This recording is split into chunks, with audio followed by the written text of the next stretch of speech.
Welcome to South Harmon. Welcome to South Harmon. Hey, welcome to South Harmon. We glad you here today. Another AMA. Ask me anything. Super chat is cool if you wanna pay to play. Like and subscribe, that's what we really appreciate. Let me introduce you to the tear down king. Mike McNutty, ask your questions, he'll answer anything. ATM, you know I don't put them graphics on the screen. Glad you tapped in now, stay tapped in for the team. Hey, everything is posted. Go follow the socials. South Harmon FF tag us if we get noticed. Welcome to South Harmon, we glad you here today. Welcome to South Harmon, we glad you here today. Another AMA. Welcome to South Harmon, we glad you here today.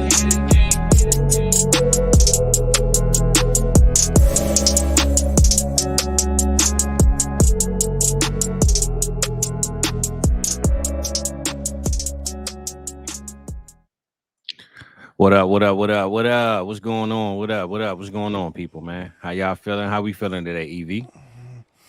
Man, doing pretty good. It's Friday. Time to relax a little bit.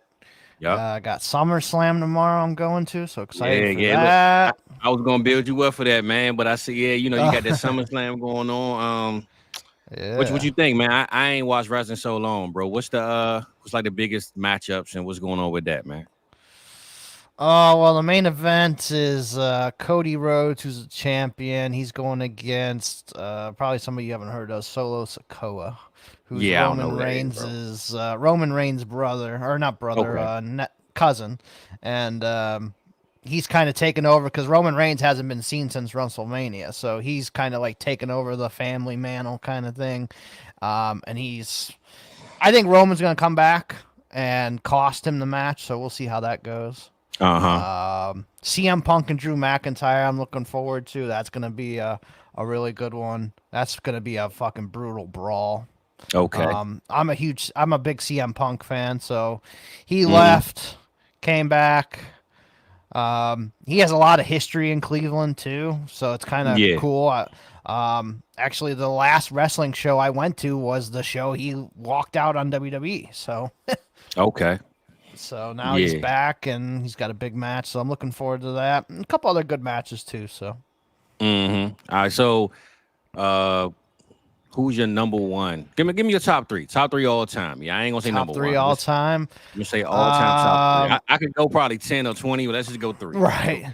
So, are you talking just my favorites personally? Are you talking wrestling, your actual wrestling ability? Nah, your favorite when you turn it on, like if they said like if you had to order like a highlight package of your 3 favorite guys you like to watch, who would it be? You know what I'm saying? So Stone Cold Steve Austin is number one. That's number one. Okay. Yeah, he was my favorite for sure. I mean, just growing up as a kid, that was, I'm hell yeah, 90s kid, yeah. So like yes, sir. NWO, Stone Cold was the main thing going on when we were kids. So Stone Cold definitely.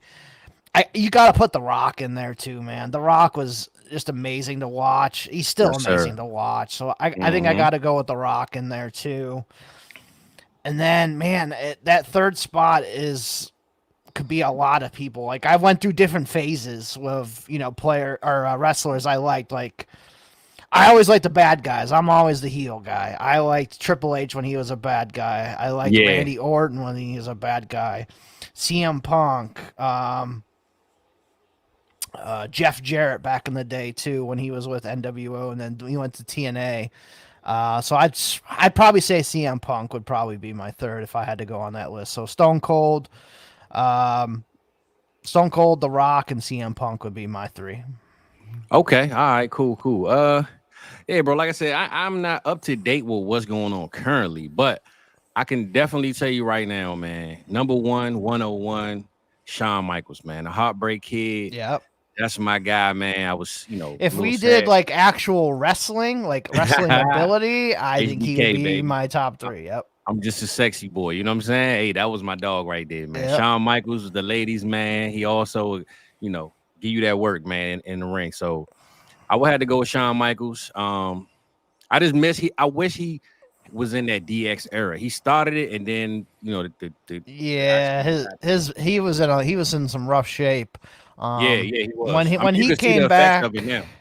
Yeah, when he came back in like 02 or 01, whatever it was, he started like his second run of his career, and that was a pretty damn good run too. I mean, Yeah. his matches with the Undertaker at WrestleMania, holy shit, man! Like, maybe two of the best matches I've ever seen in my life were him and Undertaker at WrestleMania back-to-back years. Yeah, so I think it would have to be him. I would definitely have to go with Stone Cold number 2, bro. Yeah. That was just my dog, man. It was like, and every character almost had like a reverse role, right? They was always good and bad, good and bad. So he started off as the evil Stone Cold, and then it's like he still was kind of evil even when we loved him. He just kicked everybody's ass that was bad. You know what I'm saying? Yeah. So, but technically Stone Cold never was the hero. He just was a good badass. He was the anti-authority guy, and everybody wanted to beat up their fucking boss and all that. So yeah. I would go with him as 2, and 3. I don't want to keep it all modern, I guess, in the 90s. I mean, I want to say The Rock, because The Rock was just The Rock, bro. Like, he was Rock phenomenal, man. Bro, I remember PlayStation 1, the SmackDown, that people's elbow, man, when he threw that elbow pad in the ring. No, my fault. In PlayStation 2, he threw the ring. In the first one, he never threw the elbow pad. But smell with the Rock's cooking, the Nation of Domination, the Rocky. I had so many Rock T-shirts with like candy ass written on it, and I'd go to like my I was in a bowling league on like Saturday mornings, and the old ladies there would get all pissed off at me because I'd have these candy ass T-shirts on and was swearing on it. It was crazy. Nah, for sure. Hey, look, nothing was better than the DX era, right? Walking through the schools and you just suck it all day, like suck it, man. I mean, I think one of the things we're missing too. I mean, you're mentioning DX, like NWO started all this stuff too, man. Bro, I was a big WCW fan too. See, you know what? My uncle, man, rest in peace. My uncle was the biggest WCW guy. I never liked WCW, bro. It was like my rival. You know what I'm saying? So was you NWO? Yeah, I watched both. Was you the NWO or was you the Wolfpack? Because I'm a Wolfpack guy. Oh, I'm a Wolfpack guy, bro. Yeah, I would say I switched over to Wolfpack for sure at one point. Yeah. The red Sting, like it's so like weird to see Sting with the red face paint, but it was so cool. It was fire. They were the cool faction. Like all of them were cool. Kevin Nash was cool. Conan was fucking cool. Yeah. They got Macho Man in there, so yeah, it was pretty cool. Like NWO was a big thing. It was. I mean, it's still like one of their number one merchandise sellers is that T-shirt, and it's fucking 30 years later. So, well, I always usually kick off my shows and show like a pair of shoes. I actually brought out some shoes. I was like, man, what fits the night theme, right? But EV, man, you got me thinking, man. So I just called my ladies, told her to go to the closet right quick, man. So, okay. I got my good old Bret Hart, my Bret Hart, what you call it? That good old chalk line jacket, man. Nice. When I wear this thing right here, bro, this thing is too fire, man. So I got the Bret Hart for you, but I also had to pull out my guy, man. You know I got that Shawn Michaels, man. So I got that Shawn Michaels for you. I'm surprised you like both of them because those guys hated each other. I like the color code of the Bret Hart. I ain't really the Bret Hart fan though. I started liking Bret Hart when I got older, but as a kid, man, F Bret Hart, man. You going against my dog Shawn Michaels, man. I can't rock that. and look, if it wasn't for this stupid green screen, I would have showed my DX, but it's clear and see through on this thing, so I can't show that one. But yeah, man, I know just skipping the rest of the thing, but last week, man, I ain't have a show, man. Life was lifing for me, and EV was supposed to be on last week with me, man. So I'm glad he here tonight. And EV, man, just for the people that maybe tap in and might not know what you got going on in the space in America's game and all that, man. Kind of give us a rundown of what you got going on with South Harmon, and kind of an introduction in a sense, but just let the people know what you got going on, bro. No, I appreciate it. Yeah, so I'm the host of America's Game. We just had episode 53 this week with Fizz. So we just passed the 1 year mark of doing America's Game on South Harmon. So that was really cool to do. Glad to be able to do that. Kind of crazy to think that it's been 1 year already. Yeah, bro. But yeah, I do that. I do the waiver wire shows during the season. That usually comes out Tuesday mornings, and I really enjoy doing those. Like, you listen to any of these other waiver wire shows, and they're like, "Oh, pick up Ty Chandler, pick up this guy." Like, he already 80% owned, right? Yeah, 90% of them are owned. Like, I'm digging deep into like if you listen to me last year, like Dontavian Wicks was on there a lot. Hey, Jaleel McLaughlin, I remember you speaking on him, man, a long time ago. Tanner Hudson probably won you some weeks into some like really deep leagues too. That was another guy I was on. So I usually do that. I've gotten a lot of good compliments about the waiver wire show, so I really enjoy doing those. Looking forward to doing those again on Tuesday mornings for you guys. During the season too, we do the start sit shows every Sunday morning. Usually you join us sometimes. Me, Madam. Yeah.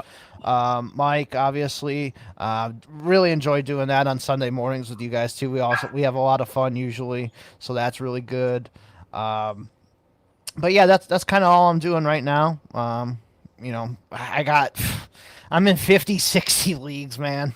I got a lot going on, like especially on Sunday mornings. So 50, 60 leagues to doing waivers every week. How many of them are best ball, and how many are lineup? Because that's the question. Best ball, I've dabbled more into best ball this year just because being with the South Harmon brand and all that. I'd probably say I probably have about 10-ish, 12-ish best ball. And then I probably got about 40. Damn, so you setting a lineup. 50 lineups. You setting a real lineup, bro. Yeah. How are you able to do the lineup show then, bro? I don't ever see you just staring at your phone during the show, man. How you able to do that? Being single. Yeah, that sounds about right, bro. That sounds about right. Yeah, that's probably about it. Yeah, I mean, I make time for it. It's not something I just, after my waivers on Tuesday, I'm not paying attention until like Saturday night. Like I don't do that. Okay. Like I'm paying attention every day. I'm kind of preparing my rosters every single day. So, kind of looking at the injury reports. If I could see somebody is already going to be trending out, he missed Thursday practice, Friday doesn't look good.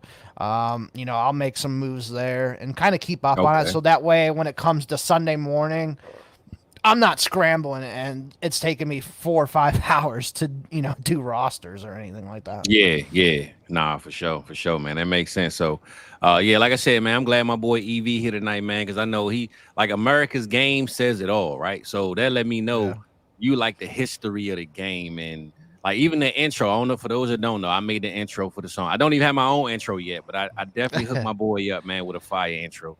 Oh, and I absolutely love it. I will never change it. Like, it is perfect. When Adam hit me, he said, man, look, Eve just signed with us, man.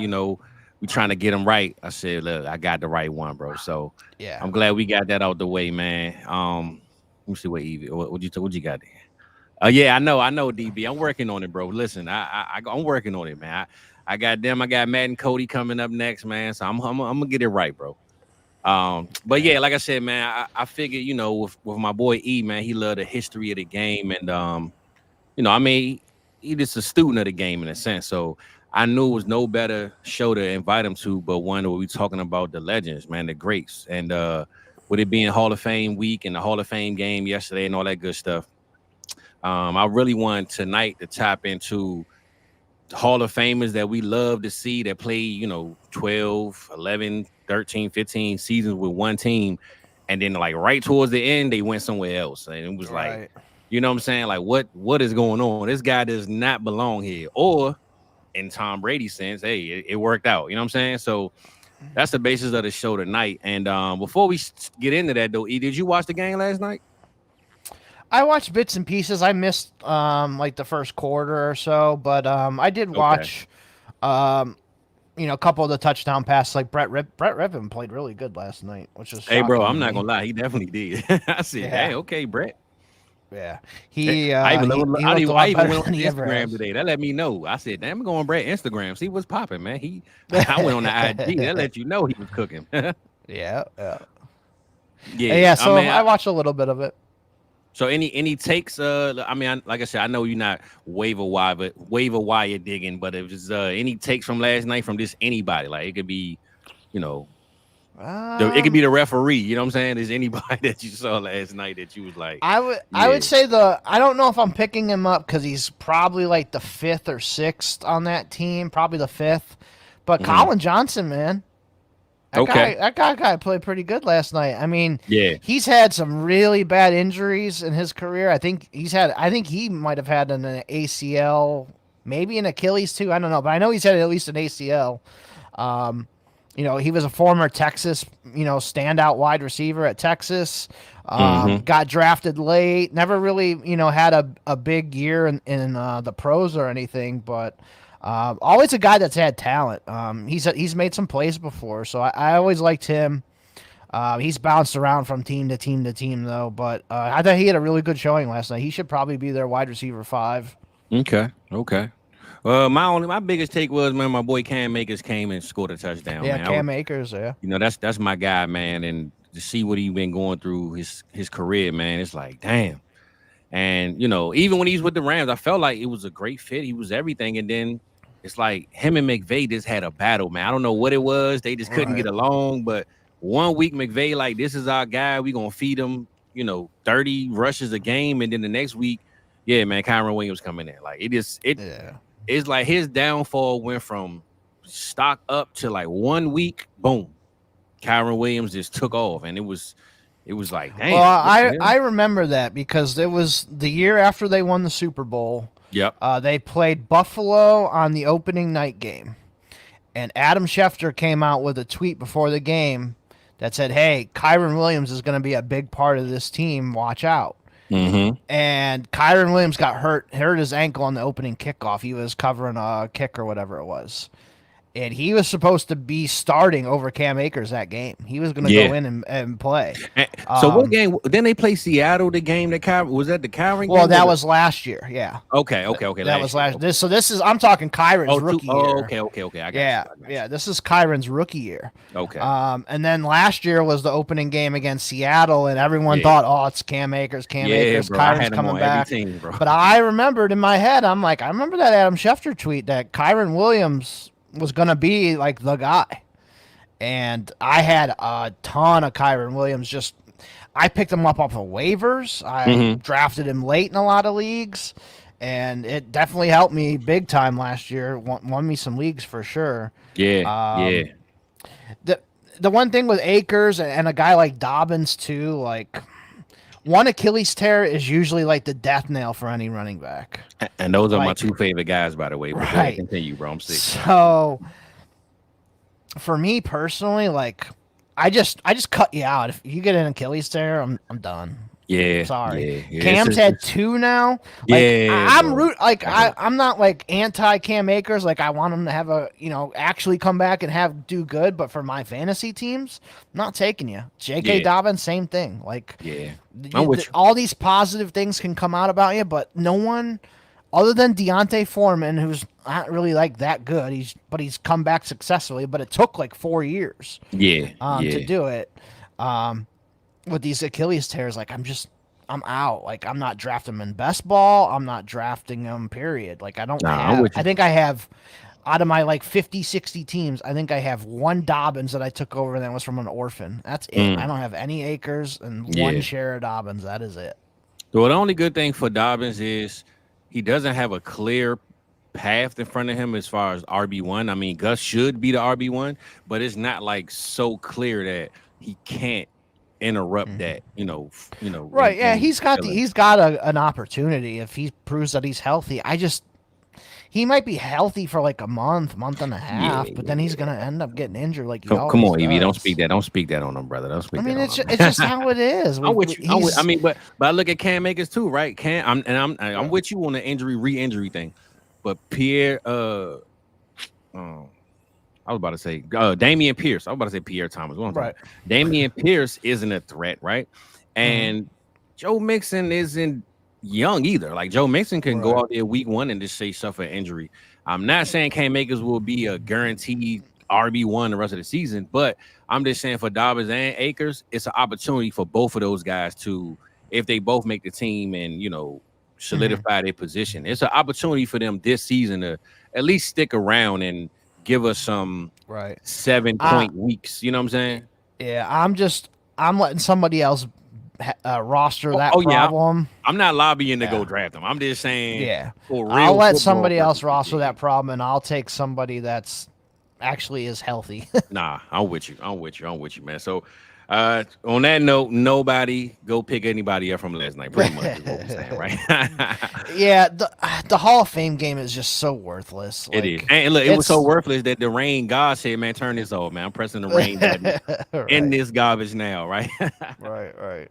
Yeah, so hopefully, man, the rain is over with because we'll be in Canton next week, man. So I don't need no more rain coming through, man. But so what you think, Evie? Who we gonna speak on first, bro? It's a whole lot of Hall of Famers, man, that was the greatest of all time, and with their teams, and then poof, they showed up in another jersey, and then we either burn the old one or we just wanted them to leave the league real fast. You know what I'm saying? Well, it'd probably be easier to go position by position. So, okay, that makes sense. Let's go. I mean, quarterbacks. Obviously, he's not in the Hall of Fame yet, but Brady's up there. Peyton Manning obviously went to Denver, but that was because of an injury. Yeah. You also have guys too that started off somewhere and then ended up, being, better on their second team too, like Steve Young. Young started in Tampa and went to San Francisco. Obviously, it took a couple of years. Montana, obviously, he finished at Kansas City. Yeah, he did his thing in both teams he was with. So yeah. I mean, I have a whole list here of guys like Kurt Warner. He went to 3 different teams. And you know what? I forgot because once you said 3, it hit me. Kurt played for the Giants, but he just never. He was there for. He played the first. I think it was like 3 or 4 games because he was there with Eli when Eli started. Eli didn't start the very first game. It was Kurt Warner. Okay. And then Kurt Warner got his ass beat. When he went to the Cardinals, man, it was Super Bowl, man. And I'm like, I mean, he was like everyone thought he was done because he just looked so slow with the Giants.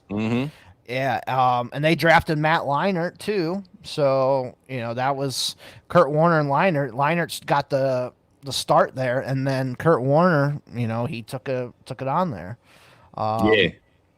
Johnny Unitas, here's another one. He played with the Colts all those years. He played 1 year with the Chargers at the end in 1973. Okay, yeah. So out of those, I mean, I know Brady's the GOAT, and I ain't gonna lie, it took me a long time to admit that the guy was the GOAT, man. You know what I'm saying? Right. But I will say this: it's not more so his play on the field. It's more what I heard of other people saying about him. Like every ex-player that played with him always said how great of a teammate he was, a leader. And I think that makes you more the GOAT than just winning a bunch of rings. Because, I mean, Robert Horry got 6 rings, and we don't call him the GOAT. You know what I'm saying? So knowing Tom actually, maybe he got 7. Oh, Rob got 6 or 7. He up there in Yeah, he got a two hands full of rings. Let's just say that, right? Yeah. So I'm just saying, to have a bunch of rings in your collection, that's cool, and I'm not knocking that. But every story I heard from ex-players, even they say, this wasn't Bill's team, this was Tom's team. We played for Tom. Like every great that played on that team always said that Tom Brady was the ultimate, and that's what kind of swayed me to kind of be like, okay, you know what? I just gotta admit the guy is the GOAT. You know what I'm saying? Like I tried to fight it, I tried to hate on it for a long time, man. But just hearing other great players say, speak on it, I feel like I had to do that. So growing up as a kid, like most people that weren't Patriots fans, you hated Tom Brady. But as he got, I lost a lot of money betting against the guy, man. Right. I just want how when people go to Floyd Mayweather fights or they bet against him, you don't think he's gonna lose. You just want to be able to say, I bet against him and he lost this time. You know what I'm saying? That's how it was with Brady, man. So yeah, but as you get older and you appreciate him more and more, facts. That's how I was like at the end of his Patriots career, like that Seahawks Super Bowl, and just it's kind of like, I mean, I've gotten lucky to watch Michael Jordan, pretty much not his whole career, but I would say most the '90s stuff. Definitely. I got to watch Michael Jordan. I watched a little bit of Wayne Gretzky. I can obviously say I've watched all of Tom Brady's career, man. I'm pretty lucky. Yep. Yeah. And that's the thing, man. Evie, the only thing I wish in life is that I was old enough to go to games to see these guys. Yeah, I've been to a game where Tom Brady played in, so I can say that I've done that. I went to a Brady versus the Jets game, but they beat them by like 38 points, so it wasn't that entertaining. Right. But I went to a game. But I just wish I was able to go to a Michael Jordan game. And I went to a couple as a kid at the Cavs Stadium. Yeah. And now even LeBron, right? I want to go to a LeBron game, but now it's not the same as when he was in Cleveland. And that was the time to see LeBron to me. Like that Cleveland time was just it. I mean, I know Miami, that was when he kind of took off, but it's a lot of times where you just wish you had like ticket stubs to like I took my father, I took my father to go see Joe Gibbs' last game. I still got the tickets. And they played the Cowboys here, matter of fact. And it snowed and sleeted, and man, it was terrible that day, bro. But I still got the stubs. But I'm just saying, I could say, hey, I got Joe Gibbs' last coach game. You know what I'm saying? Right. So just think about stuff like that, man. Having memorabilia of some greats, man. Outside of Tom Brady, which he might not be your number one, out of that bunch you just named, or the guys that went to different teams, who you think is your favorite to watch, or the kind of root for? Ooh, favorite to watch. I always enjoyed watching Peyton Manning. Like he was just so cerebral. Here we go, E. Because look, that was my GOAT, bro. I used to fight tooth and nail that Peyton is the real GOAT, because I felt like Peyton was the coach of his team, man. Right. He is the guy, but Brady kind of, made me. Oh yeah, Brady was great. But I always just like Shawn Michaels and Bret Hart, Tom Brady was Bret Hart to me, and Peyton Manning was my Shawn Michaels. You know what I'm saying? Like I was always on Peyton's side, man. So yeah, I was always more of a Peyton Manning fan too. But like I say, as you get older, you appreciate what you're watching more. So I appreciated Tom Brady. I appreciated Peyton Manning. No doubt. So those were two guys. Yeah, I mean, just watching Peyton like literally change the plays at the line of scrimmage, get his team in like he was like, I don't want to say he's the first one to do it, but he's the one who made it mainstream, I thought, especially in the NFL. He made it look normal. Right, and just go right up to the line, and I'll call the play at the line. Like there's no huddle, none of that stuff. Yeah. And Peyton Manning would go up there, call the plays, get his team in the right situation, and it was always worked out. And then just some of the seasons he had, man, like, I mean, like he made players better. Like Marvin Harrison was a very good player. Reggie Wayne was a very good player. Yeah. But like, I don't think Dallas Clark would have been as good. I don't think Austin Collie would have been as good, or Brandon Stokely. What's the tight end for Denver, man, who we thought was so great? Julius Thomas. Yeah. You know what I'm saying? Like, think about his first year, bro. He had he had like 12, 15 touchdowns. Something. Bro, like that was like the best season of all time at one point. Like Peyton Manning went crazy his first year with Denver, man. Like, if you had any part of that offense in fantasy, you was probably in. I know you was in the playoffs. There was no question about that. Right. Peyton was different, man. I love me some Peyton, man. We on the same tip with that. Love me some Peyton, man. I got Mike yelling at me about Dallas Clark now. But like, I mean, Dallas Clark got in a perfect situation with a great quarterback, and he made him, really good. Like, I'm not saying like Dallas Clark was a shitty player or anything, but Peyton Manning made him. Nah, for sure. I mean, but again, Peyton I felt like when he lost, though, those games he lost, Brady wouldn't have lost. And I think that was the biggest differential situation. Like when he lost to Pittsburgh in the playoffs, when he lost to New Orleans in the Super Bowl, those games, Peyton, Brady wouldn't have lost, bro. Yeah, you know what I'm saying? I remember a lot of those games, like I remember them too. Yep. the early 2000 Patriots Colts, like NFC or AFC Championship game, and Ty Law and those guys would just beat the fucking bro. They was piss smacking out of helmets off of people Yeah. back then, bro. Like those Patriots defense was a real deal back in the day. And then, you know, like you said, that Steelers game, I remember that one vividly too. That team was like, they were like 15-1 or whatever the hell they were. Mm-hmm.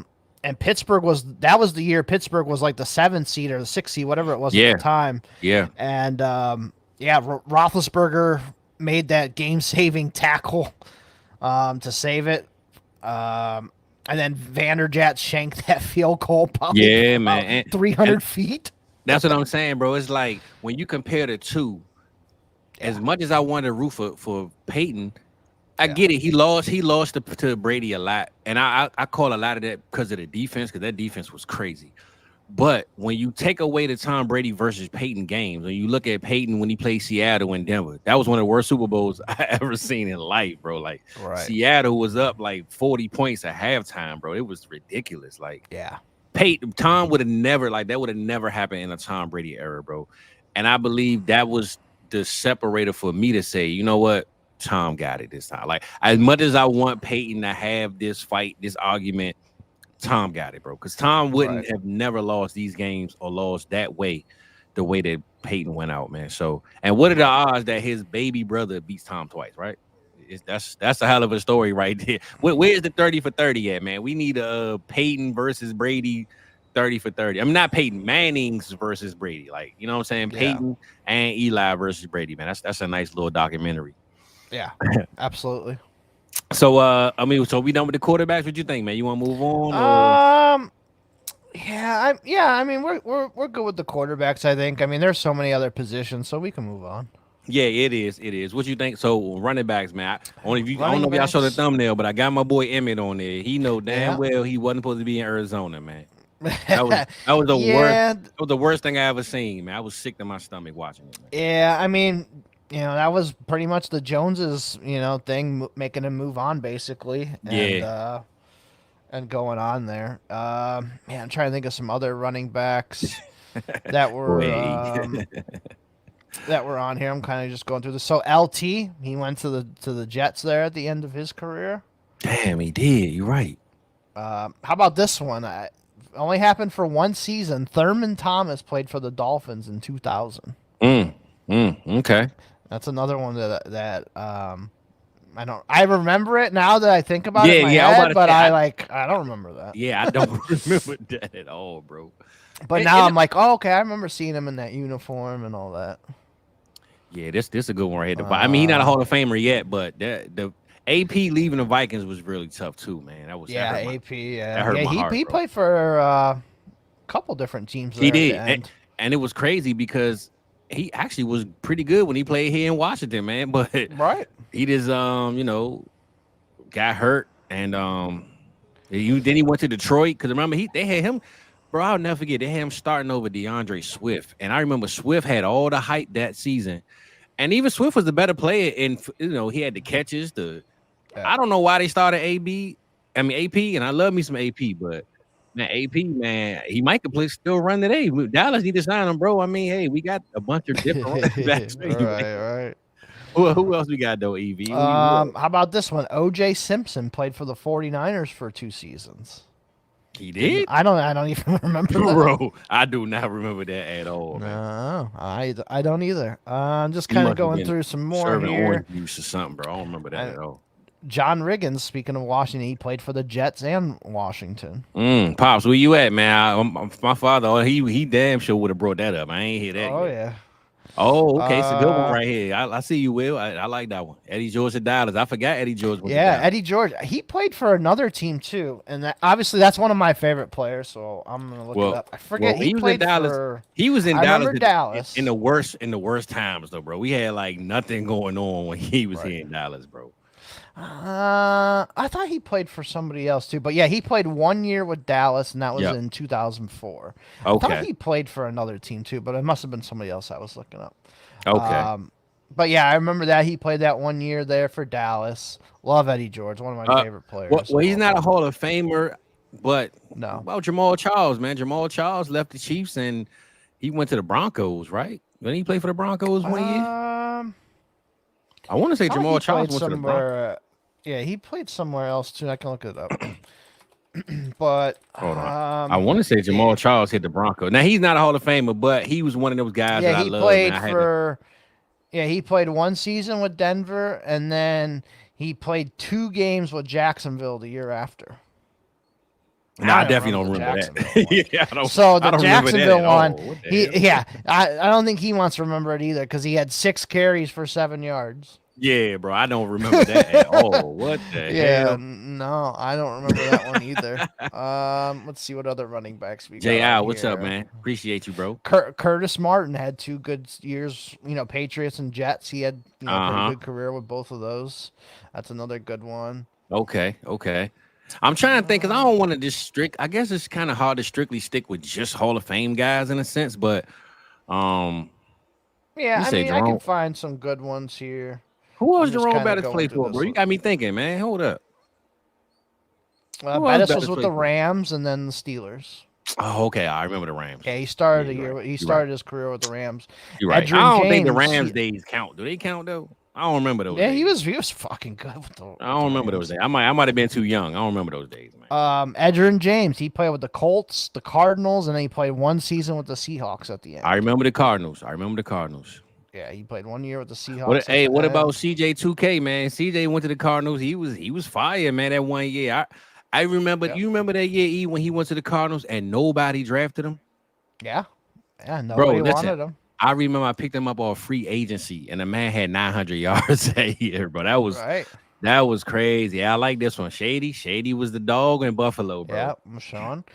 Franco Harris played with the Steelers and then 1 year with the Seahawks at the end of his career. Okay. I don't remember that one either. Yeah, I don't remember that one, man. What about he not Hall of Fame, but Marshawn Lynch? He moved around. Marshawn, yeah. Went to the Raiders. Marshall Faulk played with obviously the Colts and then the Rams. Yeah, definitely. I forgot about Faulk. He was a dog. Yeah, he was a beast. Who else we got going on? I just see Falk on there. Who else we got on there? Ezekiel Elliott. One of your Cowboys greats, Tony Dorsett. He played with the Cowboys and 1 year with the Broncos. Okay, I don't remember that Broncos year, but 1988. Well, he's not a Hall of Famer yet. He's currently still playing, but Christian McCaffrey, man, he'll be a Hall of Fame one day. Oh yeah, he'll be in the Hall of Fame. You know what I'm saying? He definitely should be mentioned. As one of those guys for sure. How about Eric Dickerson? So he went to the Rams, got traded to the Colts there at the end. Then he played 1 year with the Raiders and 1 year with the Falcons. Okay, he's not a Hall of Famer, but I like this Clinton Portis. And you know what's so funny? I don't know if y'all remember these days. I always try to bring a little bit of what's going on here in my city up. Clinton Portis was a clown, man. This dude used to dress up in different superheroes, but he was like ghetto superheroes, right? Yeah. And he was Southeast Jerome. Cause we got Southeast Jerome. Yep. You remember that, EV? Yeah. So look, right in Washington D.C. is northeast, southeast, northwest, southwest. That's like how you literally look up like when you go to the city. So southeast is kind of labeled as kind of like the hood of DC, the Washington DC area. So when he was Southeast Jerome, bro, I literally died laughing because it just like looked like he fit the whole city of Washington DC with Southeast Jerome, man. I don't know what it is with DC, bro, but athletes when they come here, they love this area, man. John Wall, Clinton Portis, it's like you forget where they from in real life because they come here and they just love the city, man. Right. Clinton Portis was the man. Another good one. Yep. Yeah. Oh, yeah. We already talked about quarterbacks, shizzles, but you know who we forgot to talk about, EV? Aaron Rodgers, bro. Yeah, how we miss him? Now, granted, he didn't play last year in a sense, so I guess we didn't miss him. But it just clicked like, damn, we skipped Aaron Rodgers. Yeah, I mean, we skipped some quarterbacks there too. So, but I think Brett Favre, right? He went to the Vikings.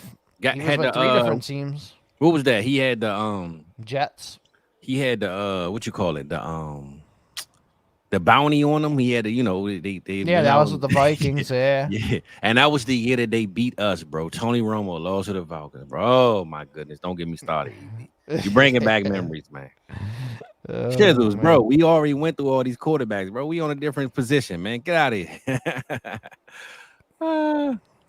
Matt Stafford. All right, man. Look, we missed some quarterbacks. All right, y'all. I see y'all going through the quarterbacks. My bad. EV. It sounds like we need to restart the show, man. Go back to quarterbacks or something. Man. Oh yeah, 4 teams for 5. They dogging us, bro.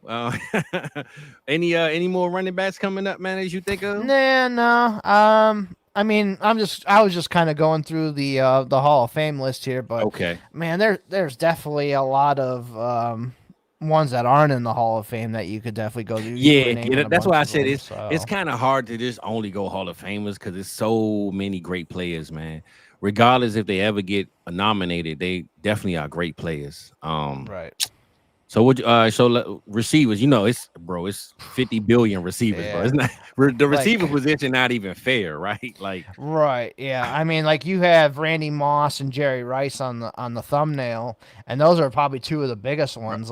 But look, and this is the funny part, EV, right? When they both switched teams, they both had cornrows. Imagine that. Right. They both had cornrows when they switched teams, man. What's going on here? So. All right, I'm going to tell you this. Randy Moss, he played for 5 different teams. Can you name all 5?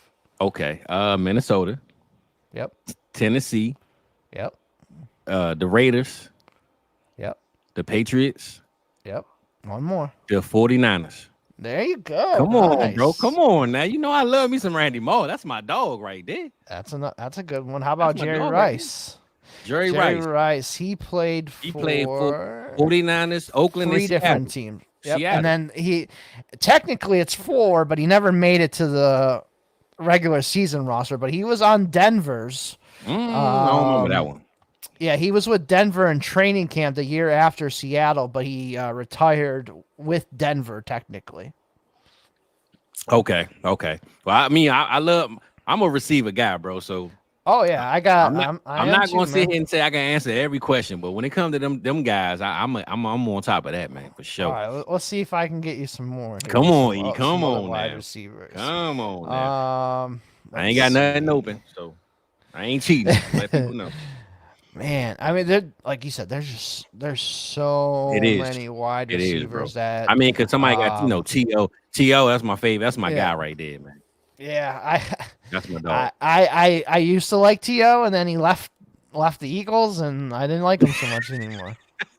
Hey, but you got the Browns hat on, so technically you wasn't that mad though. You know what I'm saying? You a Browns fan? Yeah, well, yeah. I mean, when I was growing up, the Browns weren't around, so I kind of followed college football that year before. True, that makes sense. They came back, and I was a big Donovan McNabb fan. So.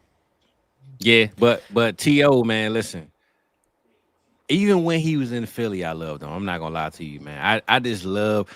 It's something about the receiver position, me personally, that I love. Because as you could tell, Dez Bryant, CeeDee Lamb, I always speak on them guys. But I think it's more so the guys that people hate the most. Like people just hate them because of whatever reasons. You know what I'm saying? I like the guys that were cocky but backed it up. Exactly. Like it's a lot of Chad guys. Johnson is one of my favorites. That dude 100%. Talked so much shit, but he 100%. Backed it up. He was backed it up, bro. And because see, this is the problem, right? We live in an age where people will say, "Well, he don't have no rings, bro." But Chad Johnson, nobody could check this man. Nobody. Yeah. And even when he went to the Patriots, he kind of got exposed. You could tell he wasn't a playbook guy. Yeah. But certain guys, man, it's like me, right? I tell people all the time. My mother know this. When it come to putting stuff together, she not gonna call me. She gonna call my brother because I'm not gonna read the instructions. I'm just gonna build that shit up, and whatever it is, it is. You know what I'm saying? Yeah. But it's going to be right. You know what I'm saying? So that's just how I am as a person. So I look at those guys like Chad Johnson. He's just an athlete, bro. I'm not saying that he doesn't need to know the playbook, but he's going to get on that field and be one of the best players on that field, man. Regardless if he know the play or not, he's going to go out there and do what he do. And being Tom Brady, he's a student of the game. I think that kind of pissed him off sometimes because Tom wants you to be open or be where you're supposed to be.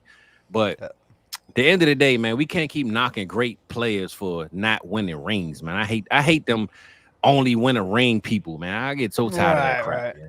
That still drives me Jeremy crazy. brings up a good one. Torrey Holt. He played all those years with the Rams. He had 1 year with Jacksonville at the end. Wasn't terrible. 51 for 722. Not bad. Okay. Okay. How about Chris Carter? He played with 3 different teams. Remember which 3? Nah, you know what though? I wasn't the biggest Chris Carter fan, but I'm gonna say Miami is one for sure. Okay, you hit the hardest one first. I remember that. You know what? I remember that one more than all of them. Not that was only one season. It was in 2002. Yeah, I remember the Miami one. The Miami, Minnesota. Give me the conference, and I'll try to team you hate the most. Team I hate the most. Philly. Yep, it's where he started his career. Okay, all right. Well, that was the 80s where I didn't remember. So I was about to say, hold up now. All right, so that one, you can't knock me for a point on that one. Yeah, you know what I'm saying? No. You got the hardest one first. I'm like, holy shit! I thought I was gonna stump you. I remember because so the Philly time was when I was too young to really know what was going on. That was 87 to 89. I was born in 87, so you know what I'm saying. So but that Miami one, I remember that clear as day, bro. So okay. Yeah, I know my receivers, man. I know my receivers, bro. I'm gonna see if I can find some more that can stump you. All right, go ahead. How about this guy? He's going in this year. Devin Hester played for 4 different teams.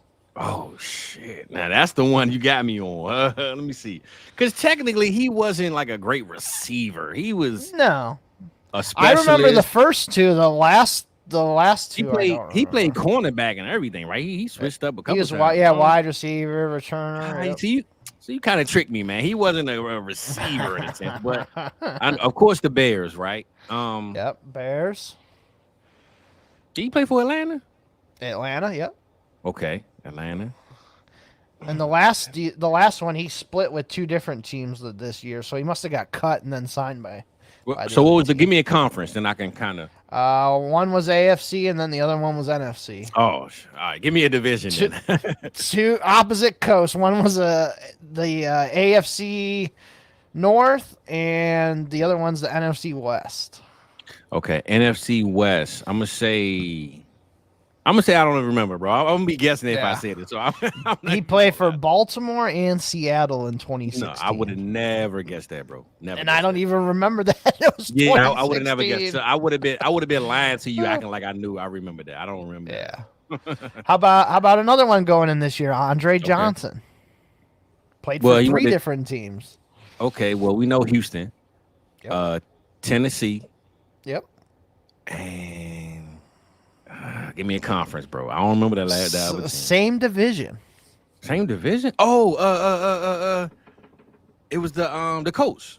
Yep, he played 1 year. The Colts. You know what? That was that year that they went crazy and signed Frank Gore and Andre Johnson. Yep. Okay, I remember that. Now, once you say the same division, it clicked. Like, because I remember he never left the division, and I was like, damn, he loyal to the AFC South. Ain't no question. Yeah, he never left that division ever. Yeah. Nah. I remember that. Yep, I remember that. Once you say division, it clicked with me. So.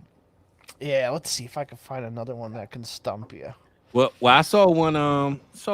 Steve Smith, right? You know, Steve Smith left. Yep, Steve Smith. And Steve Smith had a hell of a season or a couple of seasons with Baltimore, man. With Baltimore. Yep. I felt like Steve Smith fit the mold of Baltimore, like that grimy, gritty, tough play. I like Steve Smith over there. All right, you said you're a fan of him. What we got? Terrell Owens played for 5 teams. What 5? Oh, yeah. I can name you all 5. I'll tell you that right now. 49ers, the Eagles, Dallas, Cincinnati, Buffalo. There you go. He almost had it in order, too. That was impressive. He played Buffalo last? I mean... No, he played Buffalo and then Cincinnati. He went to Buffalo for 1 year. Didn't he play with Chad Johnson? Yep. Yeah, he played in Buffalo and Cincinnati each 1 year. Come on, I know my guys, man. You know what I'm saying? So when you put me on America's game, I know a little bit of something. Bro. You know what I'm saying? I know a little something now. How about this? Andre Reed. He played 1 season with Washington at the end of his career. And you know what? Oh, I know that because my father. Listen, my father. I don't know where he at in the chat, but pops. Oh, any player play for them, I know them by heart. You know what I'm saying? So right. I know Andre Reed was in Washington. I mean, Washington was like the notorious for signing like these guys at the end of their career. They were. Bruce Smith, Deion Sanders, Andre Reed. What was the receiver that they signed from the Jets? Santana Moss. Nah, it was another one. They signed another receiver from the Jets, bro. I know what he looked like. Right, it's right in my view. I just can't picture his name. It wasn't Jets. Kurt. Was it Wayne Corbett? Nah, it was Pops, where you at? Lavernius Coles. Lavernius Cole. There we go. Yes, there we go. I was gonna get it eventually. Yep. Lavernius Cole. Like I said, most of the players that played in Washington, bro, I know all of those guys. Yeah. Let's see if there's another receiver I can get for you here. All right. So this is the last one if you're gonna move to tight end. But all right, man. Let me see if I can find another good receiver here. You right, Kyle. Steve McNair, definitely for sure. Yeah, Steve McNair. Yep. Now there's no more other good receivers on this list. Okay. Well. All right. Yeah, we'll just go tight end. Okay. All right. You sure you're done now? Because you know your boy is like 3-0 right now. I went through this whole list and I didn't find any other good ones. Okay. All right. Then we can go to tight end because it's plenty of tight ends to talk about too, man. I should have just did this. I didn't realize this list was. I could separate or categorize it alphabetical order. Well, look, Antonio Brown played for 3 teams. Yeah, Antonio Brown. Yeah. I was just throwing out names. How about this one? Tim Brown. He played for 2 different teams. We know Oakland.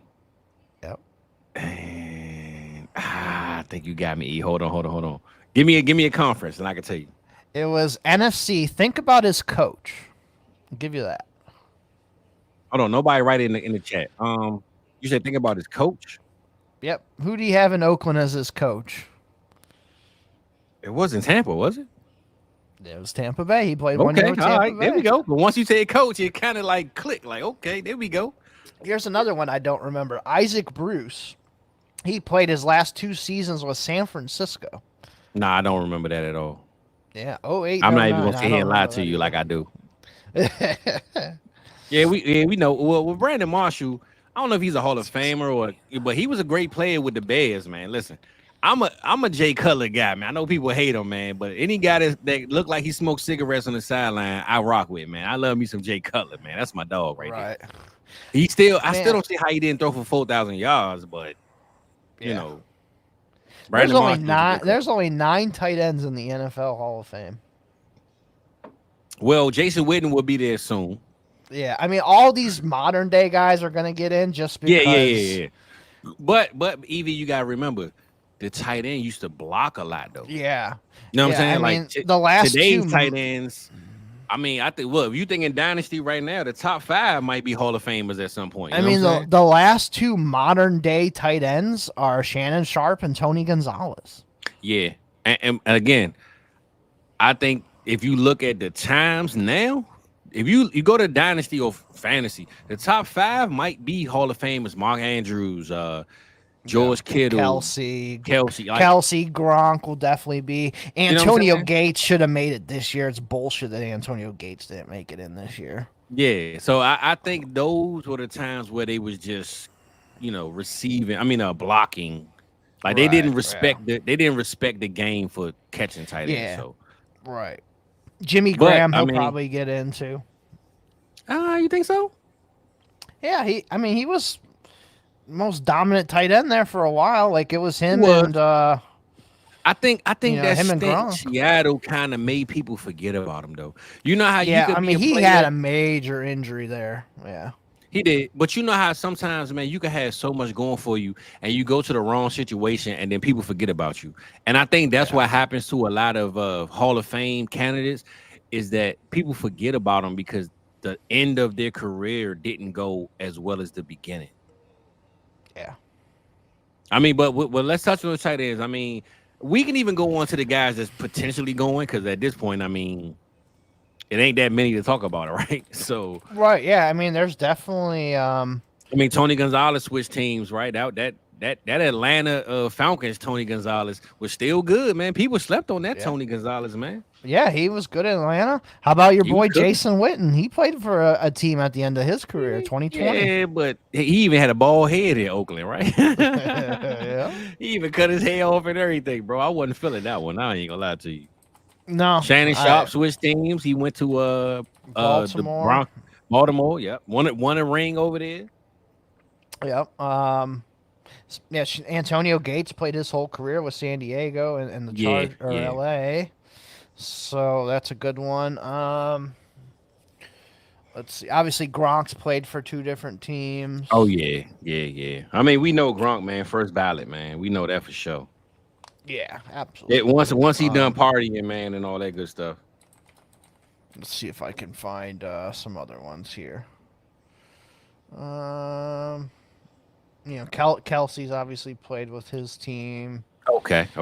Kittle, Andrews. Yeah, a lot of these guys have all played with their same team the whole time. Greg Olson, Bears and Panthers. That's my man. I kind of hate. I mean, I know Brady is the hot ticket, but I kind of hate that he kind of got to take a seat back behind Tom Brady with the game calling, man. I like Greg on Fox, man. He does his thing. Yeah. It's kind of a shame that he's getting kicked out of the lead role there, but it is. And they said that's like a $4-5 million hit, man. That's kind of tough. Yeah, he should be pissed about that. Yeah, for sure. I mean, the tight end, we can keep this one a little short, man. Tight end. So let's just say, out of all the guys that we can think of, give me your top 3 favorite guys to watch. Even the current guys, from the Hall of Famers to now. Who's your top 3 favorite tight ends to really tap into or watch old, new? I would definitely say Gronk was one of them. Oh yeah. Gronk gotta be number 1, right? Yeah, I mean, Kelsey is phenomenal too. Like, I mean, I remember Kelsey's like ascent. Like, I think I had him his first like breakout year, whenever that was, like 2015, 14, whatever it was. I would say him, and I loved watching Antonio Gates too. Antonio Gates was fun to watch. Okay. So you know what's so funny? E? I had George Kittle on his breakout season, bro. I'll never forget it. Yeah, Kittle was great. I got a message in my I was on Yahoo at the time, and I got a message saying, man, and now granted, it's from a Raiders fan. He was like, man, George Kittle, why you draft him? He trash. I got him in like the 9th, 10th, 11th round, right? Man, that was the breakout season for George. And I don't know what made me pick him. I don't know if I've, heard something during the preseason, whatever. But George Kittle, man, I love me some George Kittle. He's not my number 1, though. But I do love me some George Kittle. It definitely had to be Gronk 1, because when Gronk and I not injured, man, Gronk is just Gronk, man. Gronk is different, bro. Yeah, he was different. Yeah. I will say this, though. I don't know. You can't knock the guys for the position they're in, but I always wonder what Kelsey and Gronk would be if they didn't have Brady and Pat. You know what I'm saying? Like, it's like what if they played with different quarterbacks? Right. I mean, that's neither here nor there at this point, but it definitely, to me, I'm with you, Gronk and Kelsey 1 and 2, and I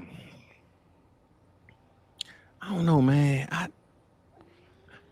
I think number 3, I might gotta go Tony G, man. I love me some Tony G, because I felt like Tony G came in that era where tight ends really weren't getting a lot of love. Hold on 1 second. Keep going. I got you. Tight ends really weren't getting a lot of love, and I feel like Tony G, man, is just one of them guys, man. What y'all think? I see we got Cody in here, man. What up, Cody? What you got, E? Let me see. I got the Browns hat on. Yeah, I didn't mention Ozzy because he only played for the Browns. We were kind of going through teams that were, people played at different ones. But yeah, I mean, Ditka, Ozzy, those guys were great. Yeah. I mean, but the tight end, like you said, man, it's so slim with the tight end, man. He's not a Hall of Famer, but 100%, I'm with you, bro. I'm always going to represent the city, man. Vernon Davis. I will admit to Mike in the chat, I did like watching Dallas Clark play. Okay. Okay, all right, Mike. I did like him. You that, Playboy? I did like watching him with the Colts. Yeah. Yeah, I also enjoyed watching Aaron Hernandez play. I thought he was pretty good. Aaron Hernandez. Listen, Mike. I mean, EV. Listen, bro. If Aaron Hernandez was in today's game, he might be tight end too, bro, behind Kelsey, man. Yeah, I mean he was great. Like, having him and Gronk together was crazy, bro. That was crazy. Yeah, that was crazy, man. So what you think, man? I mean, tight ends. So outside of, I mean, we always talk offense so much, bro. We're gonna get into some defensive players too tonight because I feel like it's needed. You know what I'm saying? Like, let's just speak on all the guys, man. So, let me see. Look, Mike go ahead. Okay, Pops. Okay. All right. Let me see. Don't get to this comment. Don't get to this. Don't get me started on this guy. I fucking hated Hey, this listen, piece of shit. I love me some Jeremy Shockey, bro. That's my guy. I absolutely fucking hate it. Hey, hold on. Big Red machine. Hey, listen, that's my dog right there, man. No. I love me some Jeremy Shockey, bro. No, I hated him ever since his rookie year. He caught a touchdown and he caught it over Brian Dawkins and was talking shit in his face afterwards. And the fucker only caught 2 touchdowns like his rookie year. Fuck that guy. Hey, listen, I love Jeremy Shockey, man. If not for anything else, I love him because he was a dog, man. And I'm a Florida State guy. I hated Miami, man, to the core. Yeah. I'm like, how do you like this guy? He's a Giants. I know. And bro. Miami. Come on, had that swagger, man. He was a white guy with swagger, man. I love me some Jeremy Shockey, man. That was my dog. Yeah, man. No thanks. He was a white guy with swagger, man. I love me some Jeremy Shockey, bro. I like that comment right there. Hated him. Now, when he got in the NFL, I never rooted for him, but I love me some Jeremy Shockey. When I played Madden, I traded for him. Let's just say that, right? So what's the next position? We went on tight end. All right. Usually we go with going in line here. I'm gonna start with my favorite position in the NFL, safety. Okay. Safety. Okay. Hey. I love safeties. Well, listen, I got one safety that I'm gonna speak on before we get off this, but. Who you got? We got? Man, there is a list of safeties and a lot of them are in our lifetime. Okay. So obviously Brian Dawkins, I loved. Mm-hmm. Troy Polamalu, even though he's on the Steelers, I gotta respect the hell out of that guy. That dude was a difference maker. Head and shoulders Polamalu, man. That's my guy. I like him. Ed Reed, phenomenal player. I can't not mention Sean Taylor. Okay, so listen, EV, I'm gonna be honest with you. I feel like Sean Taylor was my favorite safety of all time, bro. He should be. I would have no. And the reason why I feel like the year that he passed, that was the year when he was about to take off, because it felt like to me he grew up that year. Like if you look at his previous years. It seemed like to me he'd let you catch it just to tackle you. Like he just wanted to rock your helmet. You know what I'm saying? Right. That final year before he passed, he actually played defense. Yeah. Man, I love me some Sean Taylor, bro. That's my favorite safety of all time. The greatest of all. I know Ed Reed is that guy. I get it. Yeah. Sean Taylor is my favorite safety of all time, bro. The best ever, man. Sure. I can't argue with that. He was phenomenal. Steve Atwater. So look, my father met Steve Atwater one time, right? And he got his number, right? So Steve Atwater, he hit him up and asked him, hey, how can what was the year that he got in the Hall of Fame? Was it last year or 2 years ago? I can look it up real quick. It was recent for sure. 2020. Bet. Okay. So Pops hit him up. Hey, Steve, how can I get a Hall? What was that? What did he say? A signed jersey from a Hall of Famer. Steve says, send me the jersey. I'm going to sign anything you want. So, Pops, we're going to make sure we get them jerseys sent to Denver. Nice. Steve going to hook us up. And, yeah, man, listen. Tell Steve, matter of fact, send him the link. Pops, he's happy with us, you know? Steve, man, good, cool dude from what Pops said, man. So, shout out Steve Atwater, man. Yeah, I mean, he was, like, when I watched football as young, like, in the early 90s, like – he was the safety, that like hard hitting, punch in the mouth safety. Like he was that dude. What was the play against The Nigerian, Nightmare. Yeah. There we go. Nigerian Nightmare. Christian Okoye. Yeah. There we go. That was the play, right? Yeah. There's that one of those. I mean, he made all kinds of plays, man. Yeah. The one that I really, really enjoyed watching play, and he was just reckless, and he got hurt a lot because of it. Mm-hmm. Bob Sanders. Man, I love me some Bob Sanders, bro. AV, you talking that talk right now. You talking that talk right now. Here's another Ronnie Lott, obviously one of the greatest of all time. Yes, sir. Yes, sir. One of the toughest dudes you'll ever see. Cut his finger off and everything, man. Say, look, I ain't tripping off no finger. Now, did you? So, like, why I know a lot about stuff is I would sit there for hours and hours, like during the summer, and like ESPN or whatever channel it was would play a lot of the old NFL films, videos and stuff like that. So did you ever watch any of that stuff back in the day? Oh yeah, definitely. So one of my favorite safeties that I just loved watching was Jack Tatum. Okay. Okay. Yep. Uh-huh. He was dirty. I'm gonna say that, but he would rock the fuck out of you. Nah, for sure. You came over that middle. Jack Tatum was gonna light your ass up. I always feel like it feel like safeties want to play linebacker. They just not big enough, so they just say, you know what? Let me. You know what the safety position remind me of? Tight ends that couldn't play receiver, so they said, let me play tight end. So the safety is like, I'm not fast enough to be a cornerback. I'm not big enough to be a linebacker, so let me play safety. Like, that's literally what the safety position feel like to me. Like, they want to be a linebacker, but they want to be a cornerback. And then like in the chat, Charles Woodson, he started at corner and then went to safety later in his career. There's a couple of Rod Woodson, same thing. Like, Rod Woodson played with a couple different teams at the end of his career. He went from corner to safety. Rod Woodson was tremendous. John Lynch, can't forget John Lynch. Let me look through the rest of this list here. Oh yeah, John Lynch, that was my boy, man. Till he went to San Fran and started drafting good players, but outside of that, there's not many safeties in the NFL Hall of Fame either. For real? Aeneas Williams, that's another good one. Yeah, good one. He was, in the early '90s. Yeah, there's not many safeties in the NFL. Well, I'm gonna bring up an old memory though, EV. Okay. Right? This is not a good safety, man. He was my guy because he was on my team. But Roy Williams, bro, listen, bro. I will never forget this night. I was still living at home with my mom, bro, right? I had to be to work at like 2 a.m. It was Monday night. Mark Brunell played for the Washington Redskins. Yep. And we were up 2 touchdowns with like 3 minutes left. I'm in the bed like, man, I gotta get up in 3 hours, but I'm good. We about to win. Bro, they throw a pass to Santana Moss. You go like 70-yard touchdown. Boom. Okay, all right, bet. We gotta go ahead. It's all good. Man, Roy Williams, I don't know what this dude is doing, man. He is playing up and missed the whole play.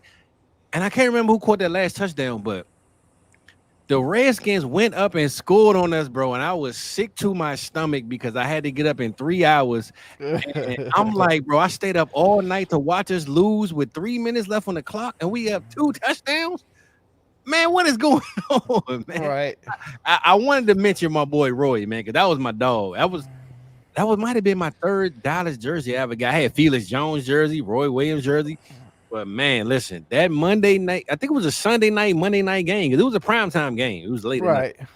Bro, that Mark Brunell threw 2 touchdowns in 2 minutes and beat us prime time, bro, because Roy Williams doesn't know how to play safety. He just knows how to tackle. Yeah, he don't know how to hit. cover. Yeah.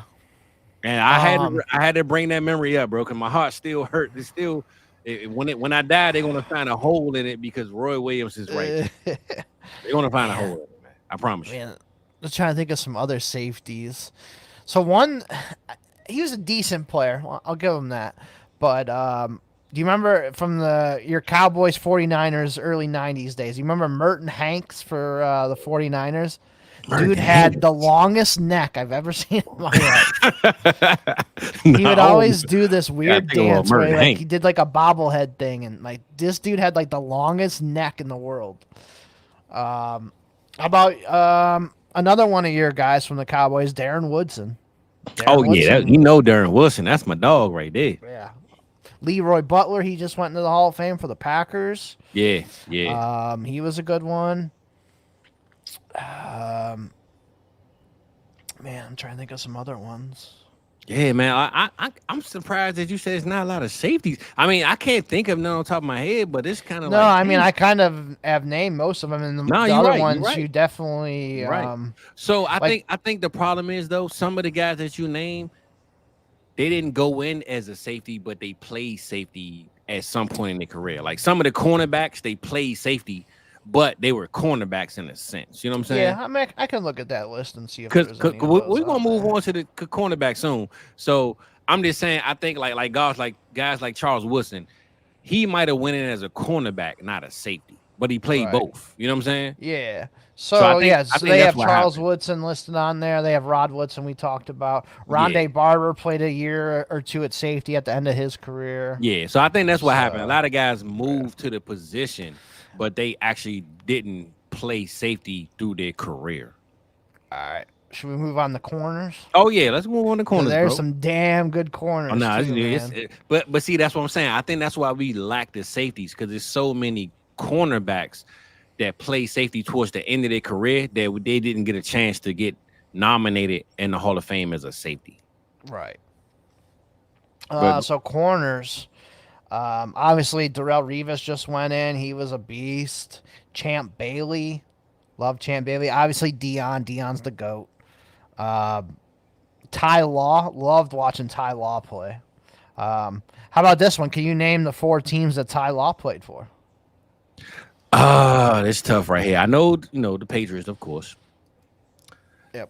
Ty Law. Dang, all AFC teams. Okay, all right, all AFC for sure. And you know what's so crazy? I got it right here in my head, bro. I literally can tell. I remember the first 2. I don't remember the last one. Okay, give me that one. Give me the second one that you remember. Then I'm gonna try to. Because he went to the Jets, so that was one of the big signings there. So he went to the Jets right after. I'm not gonna lie. I'm already out, bro. I don't remember nothing. I remember that. Then he went to the Chiefs for 2 years. I definitely remember don't the remember Chiefs. That. Nope. That's kind of when he was slower, and then he played 1 year with the Broncos too in 2009. Nah, I don't remember none of that. Yeah, I'm not gonna lie. All I see is the throwback New England jersey. That's literally all I see. Like when I gotta. That's all I see. I can't disrespect your pops like this. I have to mention Darryl Green, one of the best to do it too. Oh yeah. I mean, Darryl Green was phenomenal. Hey, listen, and he was like what? 5'2". He was like and he played from 1983 to 2002, all with Washington. And listen, my pops over there clapping with his feet right now, man. He enjoying this conversation right now. Yep. Nah, Darryl Green was a dog though. Michael Irvin said the only cornerback he ever feared was Darryl Green. Nobody else. Yep. Like that was absolutely. But Darryl Green was a dog, man. Yeah, I mean, God. I'm trying to think of some other corners. Obviously, Rondé Barber I mentioned a little bit ago. He was a really good player too. Revis Island, right? Island. I mentioned Revis. Yeah, Peanut Tillman. That's another good one from the Bears. You know what's so funny? When I heard Peanut went to the FBI or what he's in the FBI. Yeah, bro. I'm like FBI. Dang, how long is the academy, bro? What you had to do? Yep. There's definitely some corners too, like who had like 1 or 2 really good seasons, but then after that they were dog shit, like Josh Norman. Yeah. I mean, that's one that comes to my mind. I mean, Josh Norman was a dog until he wasn't. And it was like, damn. But I remember that 1 year, man. That 1 year was phenomenal. Like he shut down every single guy, 100%. Even Julio Jones twice. Was that the year he got in a fight during the practice or during the game? What was that? No, that was like the year after. But okay. Yeah, I think that 1 year with he was the guy. But I will say he wasn't terrible. He just wasn't as good as what he was. Yeah, he had one phenomenal season, and after that he was just average. It was mediocre. Yeah. trying to think of some other corners that like were pretty good. Oh, one of the safeties I forgot to mention, Rodney Harrison. That dude was a beast. Oh yeah, bro. We miss him. Him. I feel like Ronnie was a little cheater, man. He used to hit people on the top of the head, side of the head. Chris McAllister for Baltimore. He was really good with those early Ravens Baltimore defenses. He was a big one. Mm-hmm. Man, the Eagles when they had Troy Vincent and Bobby Taylor. Oh yeah. Those guys were great. That was in the early or late 90s. Early 2000s, and then they picked up a couple other guys once those guys retired, but those guys were great. Patrick Surtain, obviously, and Sam Madison from Miami. Those two were two of the best corners. You didn't want to face Miami. Nah, not at all. Those guys were great. Yeah, And Sam Madison should definitely be in the Hall of Fame. I mean, well, look, we forgetting about Champ Bailey, bro. Remember Champ? I said Champ. Yeah. Oh, you said okay, my fault. Yeah, I kind of mentioned him. So you know who funny? You know what's funny, right? When I used to play Madden real heavy, Boss Bailey. That was my dog. Oh yeah, I love me some Boss Bailey. I remember that. I don't know if it was because it was Champ's brother, but bro, I used to love trading for every time I played Madden back in them days. Evie, I traded for Sean Taylor. I traded for Champ Bailey and Boss Bailey to the Dallas Cowboys. Every time my defense would be Roy Williams, Sean Taylor, Boss Bailey, Champ Bailey. Every time, bro. Every time. I love that. I remember Boss Bailey. Yeah. That was my dog right there. Richard Sherman, obviously, he had some really good seasons. Yep. Yeah. Man, I'm trying to think some other good safeties from back in the day. No, we on cornerbacks. Right now. Or on corners, yeah. I'm trying to think. I just had his name in my head, bro. He just played for Minnesota last year. He left Minnesota. Patrick Peterson? Yes, sir. Patrick Peterson. Patrick Peterson. There we go. Yeah, he was a very good player. Patrick Peterson was a dog. Who played for the Cowboys for a little bit? Terrence Newman. Oh yeah. He I mean, he wasn't like fantastic, but he was a solid player. Yeah, he was all right. Yeah, he was a good player. I ain't gonna lie, I wouldn't have suggested him though, but he was all right. No, I remember him as like a solid player. Yeah. And I'm gonna look up. Let's see here. Let's find. I mean, we can always switch positions though. Yeah, let's go to linebackers. Linebackers fun too. Well, you know, linebackers deep. I'm sure that's like the deepest defensive position, honestly. Yeah. Man. So who's the first person you think of when you think about linebacker? Ray Lewis. Yeah. That's I mean, I was thinking. He didn't switch teams, but I'm just saying when I think of the linebacker position, man, Ray Lewis is like the statue of linebacker position. You know what I'm saying? Absolutely. So I'll just name off some of the Hall of Famers that were really good. So Patrick Willis, obviously going in this year. Career was cut short, but Patrick Willis was a beast. Zach Thomas for the Miami Dolphins. Definitely. He was a fantastic player. Sam Mills. He played for the Saints and the Panthers there. He was a beast. Brian Urlacher, obviously. Kevin Green was a beast for multiple different teams. Junior Seau, he was incredible to watch. Yeah, no question. This guy played his whole career with Tampa Bay, but Derek Brooks was phenomenal. Oh yeah. So I'm a homer, of course.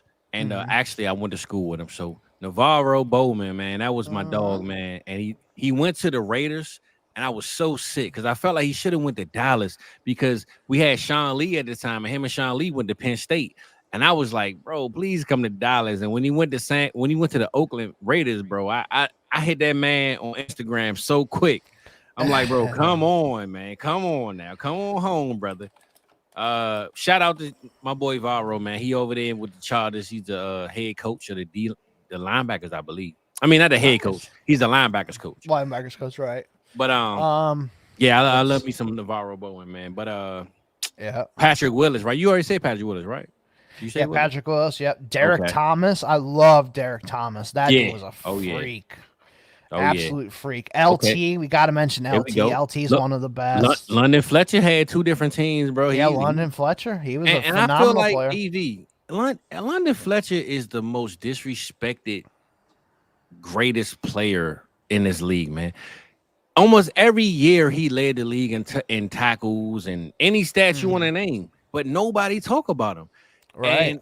And the thing about that is, I tell people all the time, when you a player like Marvin Harrison, London Fletcher, guys that don't talk a lot and aren't in the camera and making these memorable moments, you get forgotten about in the league. Yeah. And London Fletcher was never a guy that really talked too much, but when he came to that on-field play, London Fletcher was one of them dogs, man. Takeo Spikes was mentioned here in the chat. I like that. And then this one I want to mention, obviously Terrell Suggs was awesome, but that whole like Ravens linebacking core in the 2000 season, their really good season of Ray Lewis, Peter Boulware, and I think it was Jamie Sharper. All three of those dudes were fucking beasts, man. Yeah. You did not want to play with those Ravens linebackers, man. Nah, for sure, bro. Listen, the linebacker position might be the most funnest position to look at to me, man, because it's just looking at them read the field and watch the play and blitz and go over here, go over there. I love the linebacker position, bro. I've never like EV. Quick question: if you had to play football, what position would be the one that you would say, listen, I would love to play this position? No matter what it is, like it could have been when you was 10, 12, 11, 15, 18, whatever. What is your position that you could say, like, hey, I would want to play this? Quarterback. Yep. That was, I'm a receiver guy, man. I played DN and O-line 1 year in high school. I was mad I didn't play longer because Navarro went to school with me. The year that I quit playing football, because listen, we want to know what's so funny? This is how you know I'm a real rapper, bro. I quit football because I was selling CDs, man. I was making so much money. I was like, man, F football. I'm about to sell these CDs, right? Bro, I was selling the 50-cent CD, all that good stuff, bro. I was making too much money selling CDs. I said, man, I ain't playing no more football. But the year after, so I quit my 10th grade year. My 11th grade year, Navarro joined the team. My 12th grade year, Navarro won the championship for my school. I was at that game at the M&T Stadium. They played at the Baltimore Ravens Stadium. Bro, I was so sick to my stomach watching the team like, man, I could have been on this team, bro. All my friends, everybody I hang with, they in the highlight videos with Navarro playing running back, all that good stuff. I missed all that good stuff because I wanted to sell CDs, right? But my one position is receiver, man. I love receiver. Now, I haven't caught the ball in a long time, E. I ain't gonna hold you. But I love to catch, like, I'm a receiver, bro. My hands ain't the biggest. I might got Kenny Pickett 8.5 inches hands. But if you throw it in the air, I'm gonna catch it, bro. You know what I'm saying? But I feel like the linebacker position is like the most slept on, but I love watching it though. Like guys like Patrick Willis and Ray Lewis, and like when you get them dogs playing them positions, you know who's a dog and who's not. And when you get a dog playing that position, bro, I love watching the dog play the linebacker position, man. I love it. I think another one, Luke Kuechly. Bro, listen. He was if it wasn't for the injuries, man, Luke Kuechly would have been around. I mean, I think even still, he had a great career. Yeah. I'm just saying he left a little too early, but I mean, I love me some Sean Lee, bro. Sean Lee was my man. Sean Lee, and not just because he played with Dallas. I feel like he was just the Peyton Manning of our defense. Like when Sean Lee on the field, he know who goes where, you know what I'm saying? Like, I love watching aggressive. I like watching aggressive linebackers, but I like watching linebackers that also play the position of I know who's going to be where. You know what I'm saying? Right. So it's two different types of linebackers, bro. It's the aggressive one, and it's the one that actually sits back and knows who goes where, and you know what I'm saying? Like I think people notice that sometimes, but it's two types of linebackers. So Young Mally brought this one up in the chat. So Clay Matthews. So this is the other one I was going to get to. Not Kansas. USC, man. They had 4 linebackers at one time. I don't think they all played were all on the same team at the same time, but there was like a year apart. But USC, man, they had Keith Rivers. Keith Rivers was a fucking monster. Then they had Ray Malaluga, Clay Matthews, and Brian Cushing. Yeah, those four were like, if you played like the college football game, man, like those four were nasty. And then, for sure. And then Ohio State had another. I don't know if people remember, but the Matthews got like 3 brothers in the league. Or they had 3 brothers in the league, right? Yeah. Well, yeah. Clay Matthews, his dad was with the Browns. He was a really good player. Yeah. And Bruce Matthews is an Hall of Fame lineman. And then obviously Clay Matthews, who's Bruce Matthews' kid. And then Jake Matthews is a left tackle still with the Falcons. Yeah. Another trio of linebackers back in the day. Ohio State. AJ Hawk was a fucking beast. Oh yeah, AJ Hawk was a dog, man. I love me some AJ. They had Bobby Carpenter, who went to the Cowboys. Yep. And Anthony Schlegel was actually the middle linebacker. Those guys were good. Another one, he wasn't really good in the NFL, but in college he was a beast. This is Eddie George 95 year. Andy Katzenmoyer from Ohio State. Fucking animal. Yep. Laurinaitis, yep, that's another good one. I mean, bro, when you think about the linebacker position, man, every team has had at least 5 guys that you could bring up. Like, I say at least 3 that you could say, man, those was, the guys. And we didn't even mention all these Patriots linebackers from their days. Oh, Brewski, crazy. And Vrabel, and Gerard Mayo was awesome. Yep. They had Adalius Thomas was good there for a couple of years. God, I mean, like the Patriots, like Teddy Bruschi. I loved watching Teddy Bruschi play. Oh, I mean, man. I love my guys. Go ahead. My boy, was it Nat Win or Dat Win? Nat Win. Dat Win, yeah, Dat Win. That was my guy, Cowboys. man. Yep. And the other linebacker that was on the other side of him, his name started with a D.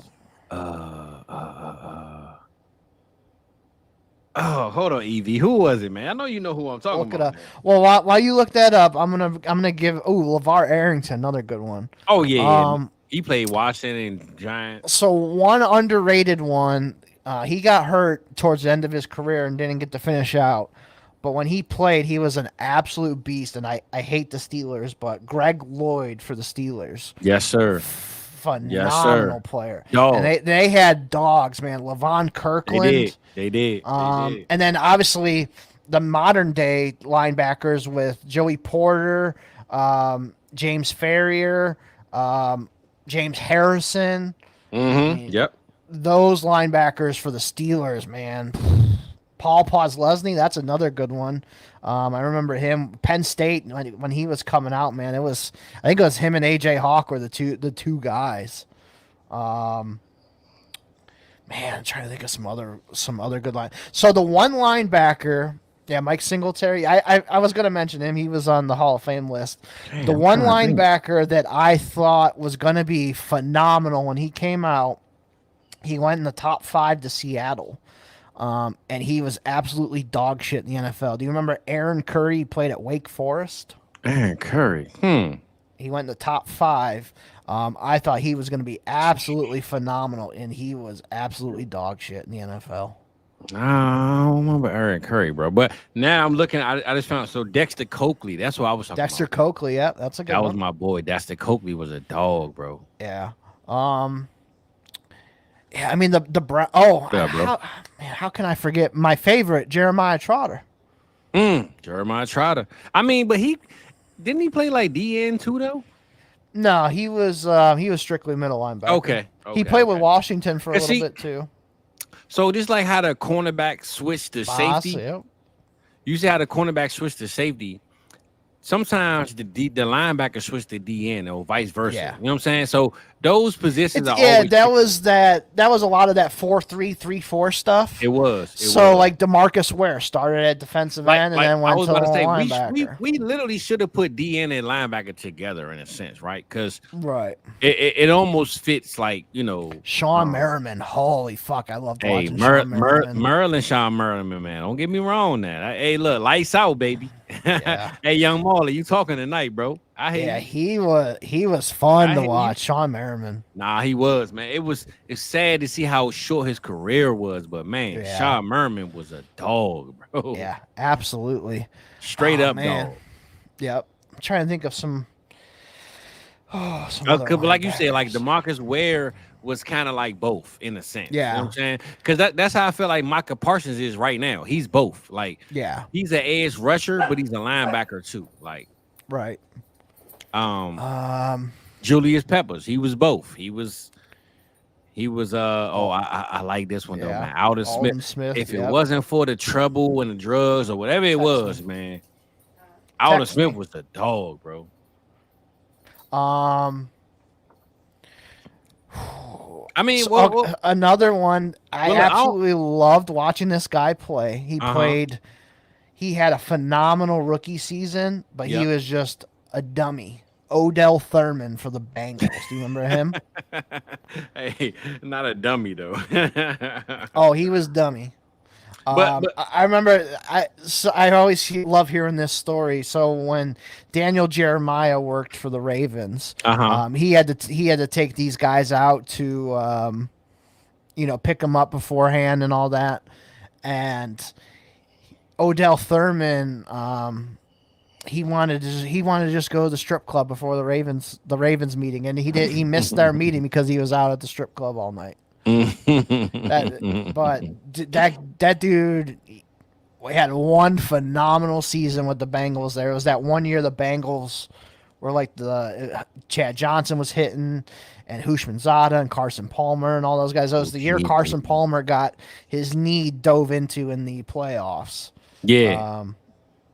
But yeah. But you know what? So I kind of want to segue from the linebacker to the DN, but kind of keep it like together. And when you think about it, we got guys like Micah.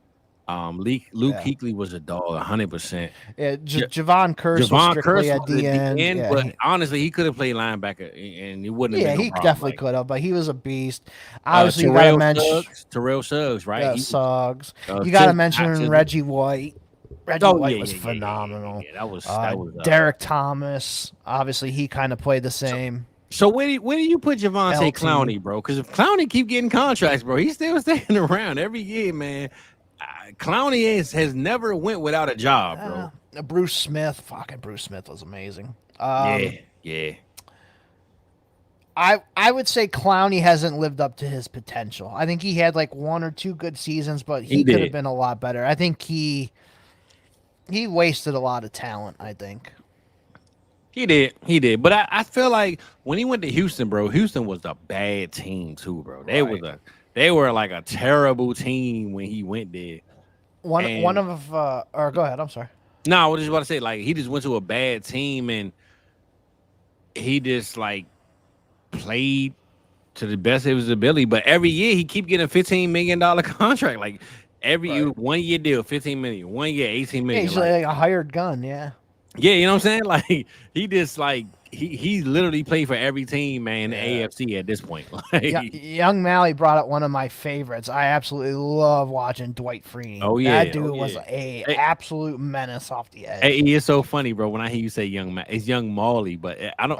Everybody say Young Malley. That's what I mean. Well, you know why? Because we have a Malley's chocolate up here. That's spelled. That's how you say it. That's why I said you a Malley chocolate looking, but yeah, like I said. When you think about the DN position, man, all those guys would be linebackers, honestly. Yeah, I mean, Jason Taylor, you could have probably put him as a linebacker. 100%. I mean, now he a Hall of Famer, went to 2 different teams. 3 different teams. Oh, 3? Yes. What did he play for the Jets too? Was it the Jets? He played for the Jets for 1 year. Jets, Miami, and Washington, right? I remember that. And Washington for 1 year. I know a little bit. E. Come on now. I know a little bit. Michael Strahan, obviously, he was a really good player. He don't count, bro. He don't count. So who was that was on the other side of Strahan? So that's when they had 4 different guys. So OCU Manora. Was it Tuck? Justin Tuck? Yeah, Justin Tuck, OCU Manora. And they also had they had one other guy that was decent for a couple years. Oh, that one's gonna bug me. Was the OPJ? No. God, I'm gonna look it up because it's gonna bug me. He was on the Super Bowl team. So that would have been the 2007 New York Giants roster. Let's see. Damn, I'm trying to think, bro. I mean, he was an okay player. He wasn't like the greatest thing ever, but let's see. Let's sort it by position here. You said it was championship team, right? That was like 2008 or something like that, right? Yeah, let's see. OCU Manora's there. Matthias Kiwanuka. Oh yeah. I remember that. So that was their main 4. Is like that was their NASCAR package. They put all 4 of them out there. Yeah. Hey, look, that's why Tom Brady couldn't win that Super Bowl, man. Yep. That D line was crazy, bro. That D line was crazy, man. Yep. Jared Allen's another good one. Hey, look, Young Molly talking that talk tonight, man. Yeah. You think who else on the D line I can think of? I mean, we went through DeMarcus Webb. Yeah.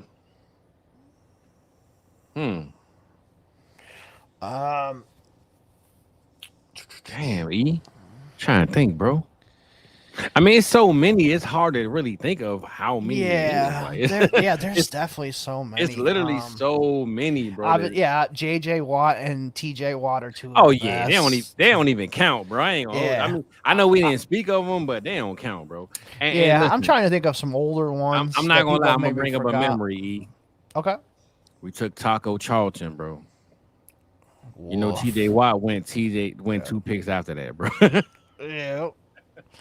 My thing is this though, E, right? JJ is in Houston. He's in Texas already.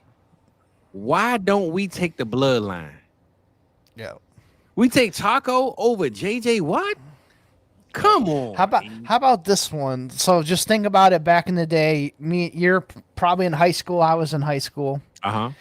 So you got the USC, Texas, Vince Young, Matt Weiner, Reggie Bush. That was my college time right there. What we got? Yeah, you had all these super studs. And the first overall pick is Mario Williams. Over all those guys. To the Texans, baby. To the Texans. Yeah. And he was a great player. Like, he wasn't a shit player or anything. He was a good player. But it's just crazy. That's when I realized defense matters. Yeah. Because that class was crazy. Yeah. And remember, those were the days they was taking plays before the draft even started. They was like signing them. Yeah. I think he got signed like three days before the pick actually went in. Yeah. Who else was Nazi Ozenwa? It was a couple of guys. Rice mentioned in the chat. That was a good one. There was a couple of guys that got signed like before the draft even kicked off. Like they just. Oh yeah. I know what you're talking about. Saying? Because I see. So it looked like they didn't went to D tackle already. We ain't even talking about D tackle yet. But I mean, look, at this point, let's just mix all of it together. D line, D tackle. Let's just go ahead and mix it all together, bro. So the Browns had Courtney Brown, who they took first overall, and he just couldn't stay healthy. Yeah, he was a solid player when he was healthy, at least. Yeah. I was just thinking about this the other day too. I don't know what brought it up, but remember the Jaguars, like the mid 2000s, they had John Henderson and Marcus Stroud. I remember Marcus Stroud. I don't remember John Henderson though. I remember Marcus Stroud. They were like a dominant duo up the middle. Yeah. And then the other one I was just thinking of was, oh shit, who was I thinking of? Oh, the Panthers from like the 2003-4 area. Chris Jenkins. Yeah. God, the one guy's a coach now. I forget his name. I think he might coach in Washington. But obviously Julius Peppers. phenomenal athlete and player. Julius Peppers. Definitely. But it was Chris Jenkins, Julius Peppers. The one guy's a coach now. Yeah, John Henderson. Yeah, he gets slapped in the face. John Abraham. That's another great one from definitely the Jets and Falcons. Mm-hmm. Look, the Goose, man, Terry Goose, man, that was my guy. Do you remember Albert Hainsworth? I'm sure you do as a 100%. Washington fan. 100%. Had one phenomenal year with the Titans, got his money. The richest contract of all time at the time when they gave him. Yeah, Washington paid him, and then he got his money, and he was lazy. Hey, bro, that was when Dan Snyder was giving money to everybody. Yeah. Bro, Doink the Clown could have showed up and he would have gave him the $100 million, bro. It didn't matter who it was. Dan Snyder was paying everybody, bro. Bryant Young, that's a good throwback name from the 49ers. Yeah. Justin Smith, he played with the Bengals and 49ers. He was a good one. Yep. Trying to think of some D linemen. I mean, of course, we can always go to the recent years. And how about this one? So I thought this guy was going to be a Hall of Famer. Mm-hmm. The way he played in college, and he had a lot of hype, and he was dog shit in the NFL. Remember Glenn Dorsey at LSU? Glenn He went to Kansas City, and he was absolutely shit. But I thought that dude was going to be a Hall of Famer because he was, really good. Yeah. Another guy who wrecked games, and Ndamukong Suh. Does Nebraska and Detroit game early on, man. He just wrecked games, man. Yeah, man. Warren Sapp, somebody mentioned, that's another guy phenomenal. But Ndamukong Suh, man, him and Aaron Rodgers had that that feud for a long time. Yeah. And then he went to Philly and Tampa and the Rams, and he played everywhere. So when I was a kid, I always liked those big 370-pound defensive tackles. So two of my favorites, we'll see if you remember their name. Remember them. Do you remember Gilbert Brown for the Packers? He was 380. I mean, number 93.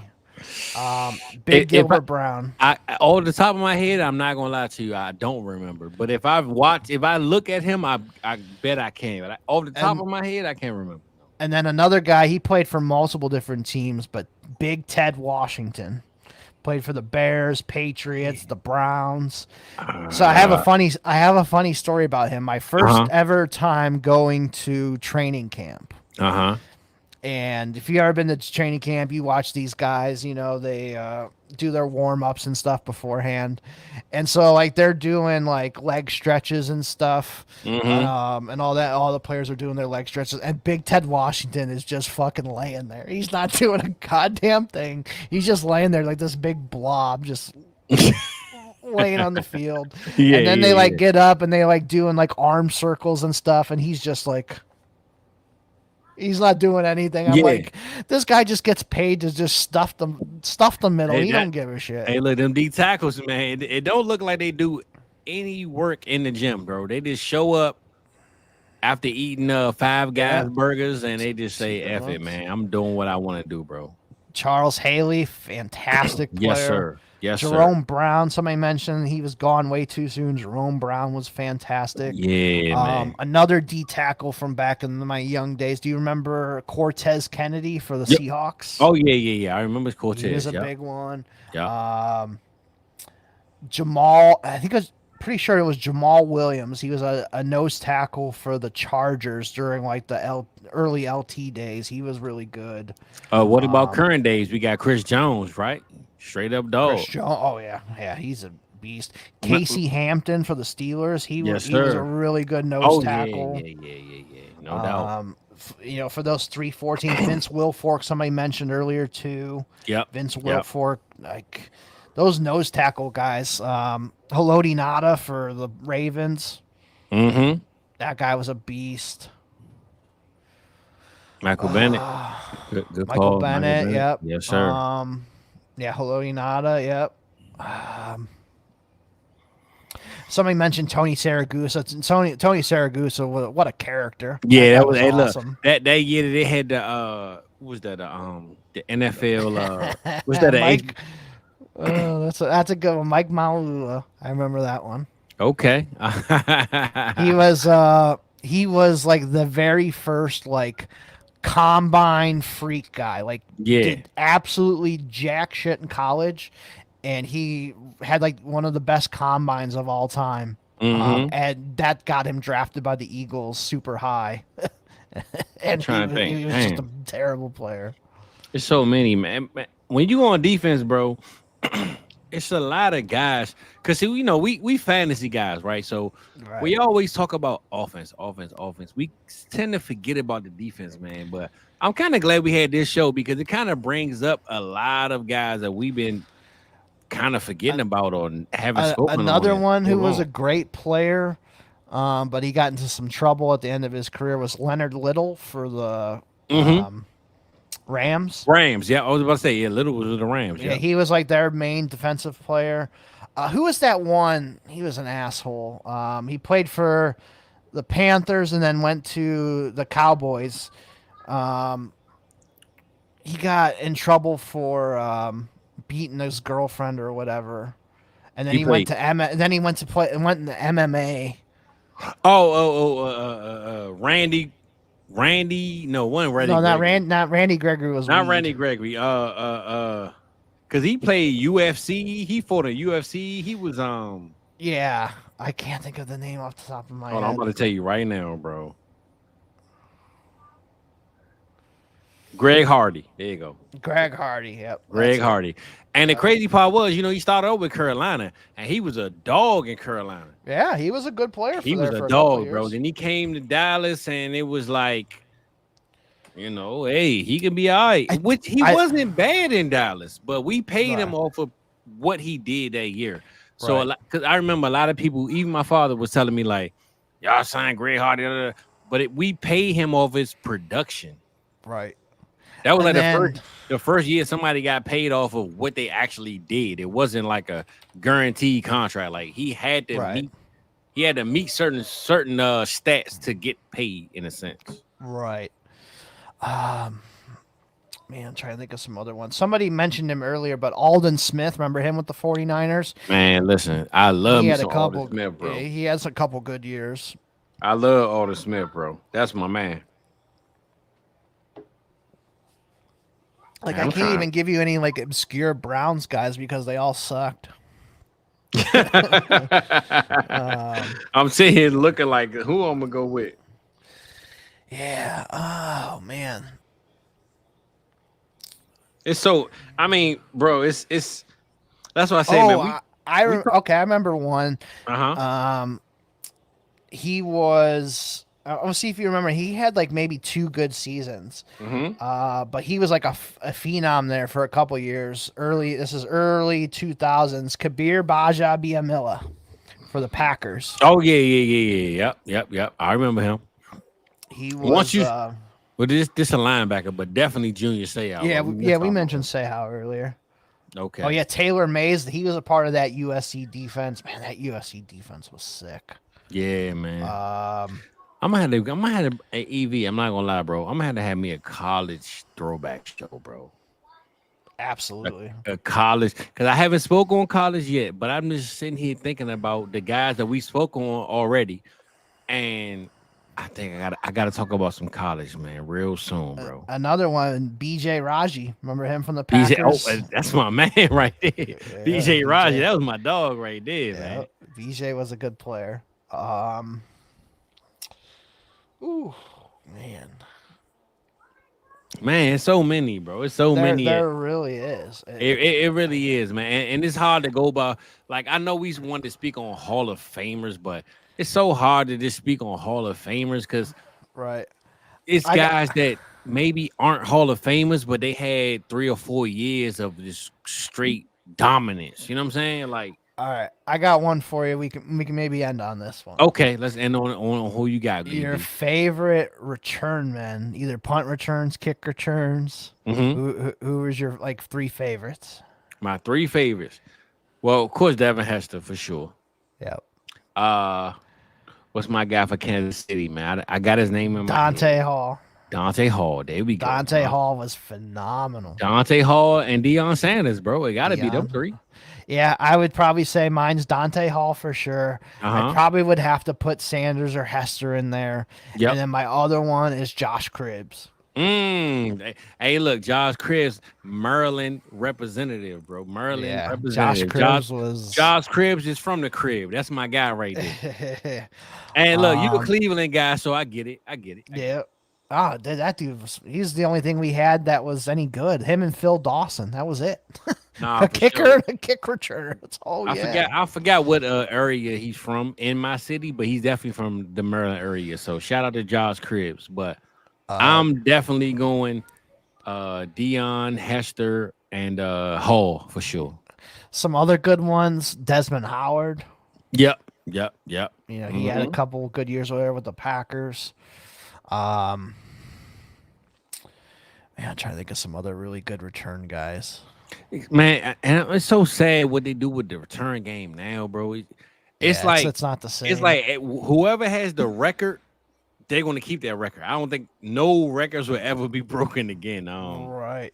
Deshaun Jackson, Deshaun Jackson. That one against the Giants. Yeah, that's the one. That's the one, bro. I mean, even Dez Bryant had like a couple of kick return touchdowns in a sense.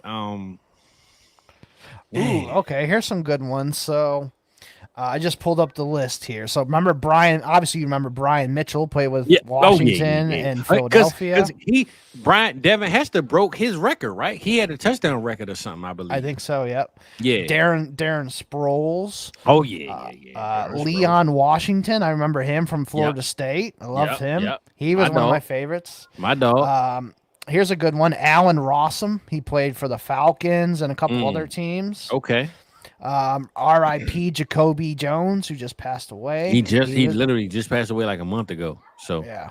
Shout out to Jacoby. Billy White Shoes Johnson. Yep, I remember White Shoes. That's my guy. Hey, Percy Harvin. I like that call. Percy Harvin, yeah. I don't know how many times he scored, but as far as on the field production, Percy Harvin was a highlight reel, man. Yep. If it wasn't for migraines, Percy Harvin, man, would be another level. Oh God, what the hell is his name? I'm sure he's on this list. I'll find it. He had a couple really good years with the Ravens. It was their 2000 year. Okay, hey, Young Marty talking that talk, bro. Tavon Austin, but that was Tavon Austin. But I think Tavon was more college than the NFL. But still, he got drafted because of what he did in college. But Tavon in college was a different. He's different. Jermaine Lewis for the Ravens. Lewis, yeah. Oh yeah. Look, another returned the one in the Super Bowl, bro. Another Maryland representative, bro. Punt return, yeah. Another Maryland guy, bro. Listen, hey, we bringing him in, man. I'm loving this. Dave Meggett from the Giants, Michael Lewis from the Saints. Okay, he's a good one. Let's see if there's any. Dang, Eve got me touching on every position tonight. We on it. If Mike's still listening, Tim Dwight played with the Falcons and Chargers. He actually was he was one of the pieces in the Michael Vick trade. That's what Atlanta got back the Chargers got in return back. Was Tim Dwight. That was one of the pieces that had to be a part of it. None of that equals up to Mike Vick, but go ahead, though. yeah, Cordell Patterson, that's another good one. Yeah, that's a good one. That's a good one. You talking tonight, Molly. I got you, bro. Oh, man, I'm trying to think of some other good returns. Hey, bro, we're not getting into long snappers. We're going to talk about referees. I couldn't even name one. We're going to talk about referees before we talk about long snappers, bro. Yeah. There's so many random names that come to my head. Like I just remember like some of my old football cards of like guys I just remember that were players, but or the other one that always comes to my mind too is guys that I had in fantasy back in the day, but they were like 1 year wonders. Yeah. So the one go ahead. No, go ahead. You good. I was gonna say the one that always comes to my mind because I drafted him. Was Michael Clayton. He was a wide receiver for the Bucks. He was from LSU. He had like one good year, and after that, he was dog shit. Steve Slayton for the Texans that one year. Yeah. The Texans have had a couple good guys. Remember Dominic Davis, the running back for them? He had a couple good years. Man, Texans slept on very a lot, bro. Shit, we didn't even mention Arian Foster. That guy was phenomenal. I was gonna mention him when you started talking about Cam Akers and the ACLs and all the injuries. I was gonna mention him, but I left him out.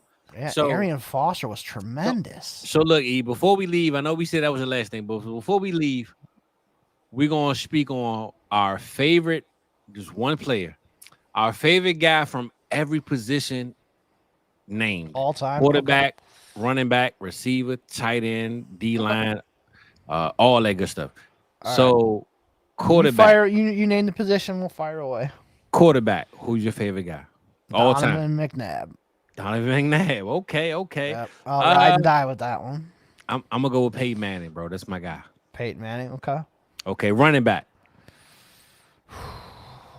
Man, I would probably go. My personal favorite, probably Brian Westbrook. But if I had to pick who I think is the greatest of all time, Barry Sanders. Okay. So, and that's a great thing you said. Greatest of all time to me is Barry, right? Yeah. My favorite of all time will probably be AP.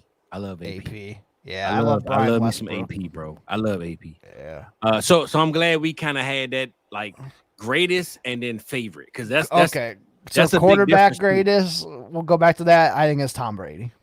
Okay, so greatest to me, I'm always stick with Peyton Manning. Favorite is Mike Vick, though. Mike Vick favorite. Yeah, Mike Vick was fun. So running back, we already got that out of the way. So matter of fact, that's how we're gonna do for each position: greatest and then favorite. So let's go receiver. What you got? Greatest of all time, Jerry Rice. Easy. Okay. My favorite wide receiver of all time, man. I'd probably go Chad Johnson. I just loved watching Chad Johnson play. Okay. I like that, because I ain't gonna lie, a lot of people want to say Chad. So I know Jerry is the greatest, right? But this is my thing, and I always argue this conversation, right? He's not mentioned a lot in the greatest of all time, but I feel like Larry Fitzgerald has slept on a lot, bro. Oh yeah, we didn't even mention him. Shit, bro. If you look at Larry Fitzgerald's quarterbacks, right? Yeah. I'm not saying that Larry Fitzgerald would have been Jerry Rice with Steve Young and Joe Montana, all that. But literally Larry Fitzgerald, bro, had 5 quarterbacks. And every time he was the greatest quarterback that year, every time. So I'm not going to say he's my greatest quarterback of all time, because my greatest, I will probably have to give it to T.O. or Randy Moss. And there's no knock on Jerry Rice. No knock on Jerry Rice. But I'm just going off my greatest. Right. Randy Moss or T.O. is my greatest. My favorite is Dez Bryant. You already know that. 88, baby. You know how we doing it. You already know how we doing it. So favorite, T.O. and Randy Moss is a tie for me. Greatest, Dez Bryant. Tight end, what we got? I think the greatest tight end of all time is Gronk. My favorite, I loved Antonio Gates, man. So I'll go Gronk and Gates. Okay. My greatest is probably Gronk, and my favorite probably be Tony G, man. I love me some Tony G, man. Yeah, great player too. I'm gonna stick with Tony G on that one. Yeah. You know what, E? I feel kind of bad because we never touched on O-line, but that O-line list would be out the roof, man. Yeah. Greatest offensive lineman. Let's go safety. I'll go safety. Yep. Favorite's Brian Dawkins. That's easy. Okay. Greatest safety of all time. Man, I'm gonna go Ed Reed just because Ed Reed was phenomenal, man. Okay. Well, I'm gonna go keep it 100 with you. I'm going Sean Taylor on both, bro. Yeah, I can't argue that. I'm going Sean Taylor on both. My greatest and my favorite all time, Sean Taylor, bro. We got robbed of some really good football. We definitely did, bro. And maybe some of it's because I'm in the city of Washington, maybe whatever. But Sean Taylor is my favorite and the greatest to me, bro, of all time. I can't argue with that. Definitely. Okay, cornerback. I think greatest is Deion Sanders. I'm with you. Yep. My favorites, I loved Darrell Revis. Okay. Revis Island. Loved Revis. I would say my both is Dion for me. But if I had to give a runner up, it would be Champ Bailey as my number 2. Yeah, Champ Bailey was fucking good. Yeah, Champ was my number 2. If I had to go like a secondary cornerback. Right. So linebacker, what we got? I think my answer is the same for both. Ray Lewis. Okay. All right. I would say my greatest is Ray Lewis. But my favorite is Navarro Bowman because I went to school with him. I literally, you know what's so funny? I bought a Monte Carlo, 96 Monte Carlo from his father. I bought my first car from Navarro Bowman's father. So literally, yeah, that's like cool. Literally, like that's how close we are. Like he lived like 10 minutes from my aunt's house. So I would say Navarro is my guy, my favorite linebacker. DN, what we got? Oh man, I would say the greatest is Reggie White. Okay. And I'd say my favorite. Oh man. Ooh. I would probably. I think Derek Thomas. I loved watching Derek Thomas play when he was alive too. He was that dude was a menace. Okay. I'm not gonna lie, E. We on D lineman, right? I never forgot the whole DN, yep. Oh, DN. Okay. Yeah, I mean, I think it's hard to argue it's not Reggie White. It's the best. Yeah, I know. Yeah, Reggie is definitely the greatest. My favorite would be DeMarcus Ware, though. DeMarcus Ware. He would have to be my favorite, man. He was Hall of Famer. You know, actually, my first time in the Hall of Fame was last year, and he was inducted last year. So nice. DeMarcus Ware is probably my favorite D lineman. So D tackle. What we got? Greatest, I think, is Warren Sapp. Oh, I like that. My favorite. Ooh. Man. I I love the big guys, man. So I'm gonna go. I just the epitome from my childhood, Gilbert Brown. He wasn't that great, but it was just fun to watch. Yeah, Mean Joe. You got to go with Mean Joe too. That's a mission on my part. Okay, so Aaron Donald. Fuck yeah, I forgot about Aaron. I was just about to say, I'm not gonna lie, bro. I feel like Warren Sapp might have to be the favorite, bro. Like he was different. Yeah. But I think Aaron Donald might be my favorite though. Yeah, I think I might have to change greatest of all time. I think it's Aaron Donald. Yeah, bro. Yeah, Aaron Donald was different, bro. Yeah. Aaron Donald was different. And honestly, J.J. Watt could be in the conversation at the end around DeMarcus Ware. But I'm going to go D tackle. I'm going to go Sapp and what's the name? We just said his name. Aaron Donald. Yeah. Okay. Yeah. Damn, we ain't even talked to big boys at all. All right. One more. Who's your favorite coach of all time? Oh, favorite coach. Okay. My favorite coach. I say the greatest coach is Bill Belichick. I agree. My favorite coach is Andy Reid, though. Andy Reid. Yep, I like Andy Reid. My favorite coach is a college coach. So as my fandom is for all my teams when I was a kid, he brought me my first ever championship. Okay. 2001, Jim Tressel. Okay. Gave me the national title. There we go. So look, I didn't even know we was going college. So last thing before we leave, bro, we out of here. We 2 hours in, right? Favorite college player all time. Favorite college player all time is Eddie George. Eddie George. Ohio State. Also, honorable mention. Maurice Clarett. I fucking love me, Maurice. Hey, shout out Maurice, man. He was on the Cam and May show. It is what it is. I love me some Maurice. I don't know if y'all ever saw the 30 for 30 Maurice Clarett. One of the greatest 30 for 30s ever, man. I don't think I've seen that one yet. I'm gonna have to check that out. No, bro, listen, I'm gonna check that out. I'm not gonna lie. I was a little young when Maurice was playing, but when you watch it 30 for 30, you kind of understand the whole situation from him being literally RB1 to being not drafted in a sense. You know what I'm saying? Like you kind of get the whole perspective of what went wrong and what happened. Maurice Correct, please watch it 30 for 30, bro. I don't care if you got watch it on YouTube or I have ESPN Plus, so it's on there. I'm sure. Well, you ain't got no excuse, bro. Watch that this week, please. I'm sure I've seen it. I just probably it's been a long time. Okay, unless so it's recent. So I'm gonna give you 2 30 for 30s. Maurice Claret, and damn, I don't know if Pop's still in here. Eric Krause, that's my guy, dog. Hey, look, Young Molly talking, man. Eric Krause is my dog, but we're not talking Eric Krause right now. Maurice Claret and that 30 for 30 of the best there never was. What is his name, bro? The running back from Oklahoma.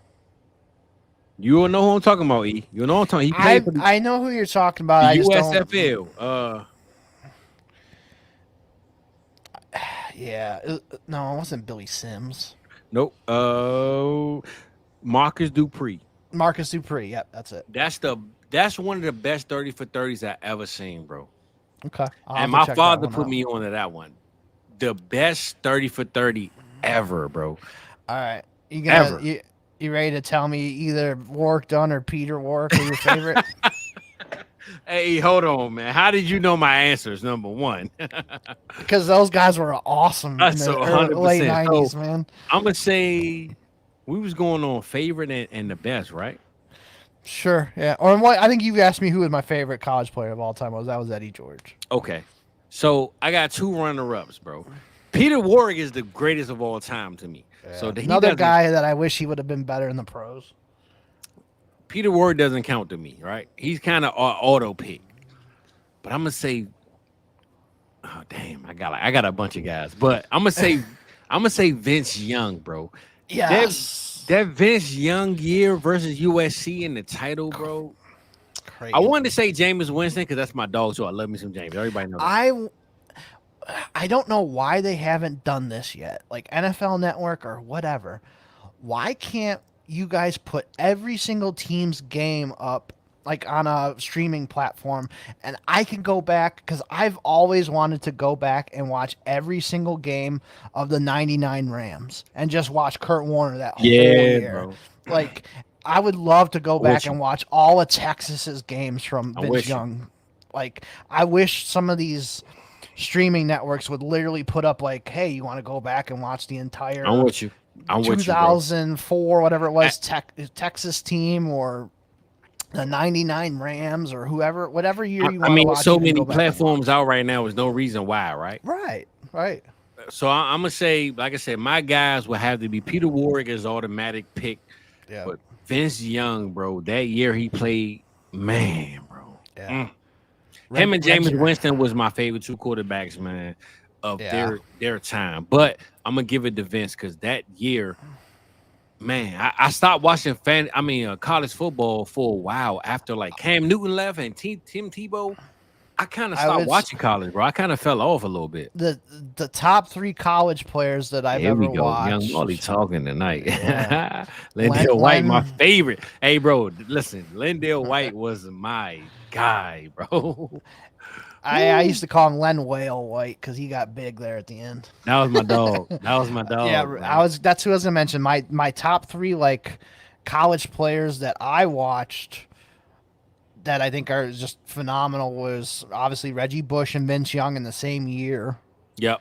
And then Adrian Peterson, like you mentioned earlier. Oh, yeah. That guy was phenomenal. And look, my boy Willis McGahee, he suffered the worst injury of all time, bro, and still got drafted in the first round. That was crazy to me. Yeah. Ricky Williams for Texas, too. Oh, yeah. Hey, look, Ricky Williams signed with Master P, so that lets you know. Shit, I mean, Ricky Williams in the NFL, man, like those Miami years, man, he was a tank. Yeah. He was like one of the top fantasy players, man. We could do another 2 hours. This is crazy. I know, E. And look, we ain't gonna do too much for the people, man. But look, I appreciate my boy EV coming on, man. Eric Vanek, America's Game is in the building, man. Last week, my boy was lined up. I had to work late. I apologize, but we back here, episode 12. And E, what you got to say to the people, man, before we get up out of here, bro? Because we definitely up out of here. We had a great show tonight. It went a lot better. It went a lot better than what I thought. I'm not saying I thought it was gonna be bad, but I had a lot of fun tonight, bro.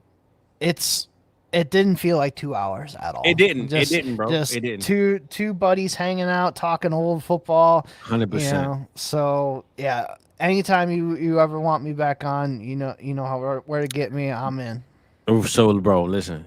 Mike is my literally consistent guy because he's just available. But anytime you want to join me, bro, like I told you before, I didn't know that you'd be on late at night because I know you get up early in the morning. So I never bothered you. But anytime you want to get on, bro, 2, 3, 4-man panel, I'm with it. So you put up the Batman signal, I'll come. Hey, look, that's how we gonna do it tonight. And Hell that's tonight, EB. So I appreciate you, man. American game is in the building. My boy EV. Give us your ad name one more time, EV, on the Twitter space, man. Yeah, it's at Eric Vanek NFL, at America's Game Pod. Follow me both there. I'd appreciate it. That's it, man. So look, like I always tell y'all every week, man, the marathon, we here. Next week, we in the Canton, Ohio, the expo. I'm not sure if I'm going to do a live show, how I'm going to do it, but regardless of how we do it, we going to get it in, baby. So you know how we get down, man. Every week, Fizzle Friday. We appreciate y'all. Marathon. And they wrote me off, but I ain't writing the map, baby. So we out of this thing, man. Let me get a high one time, easy. Oh, man.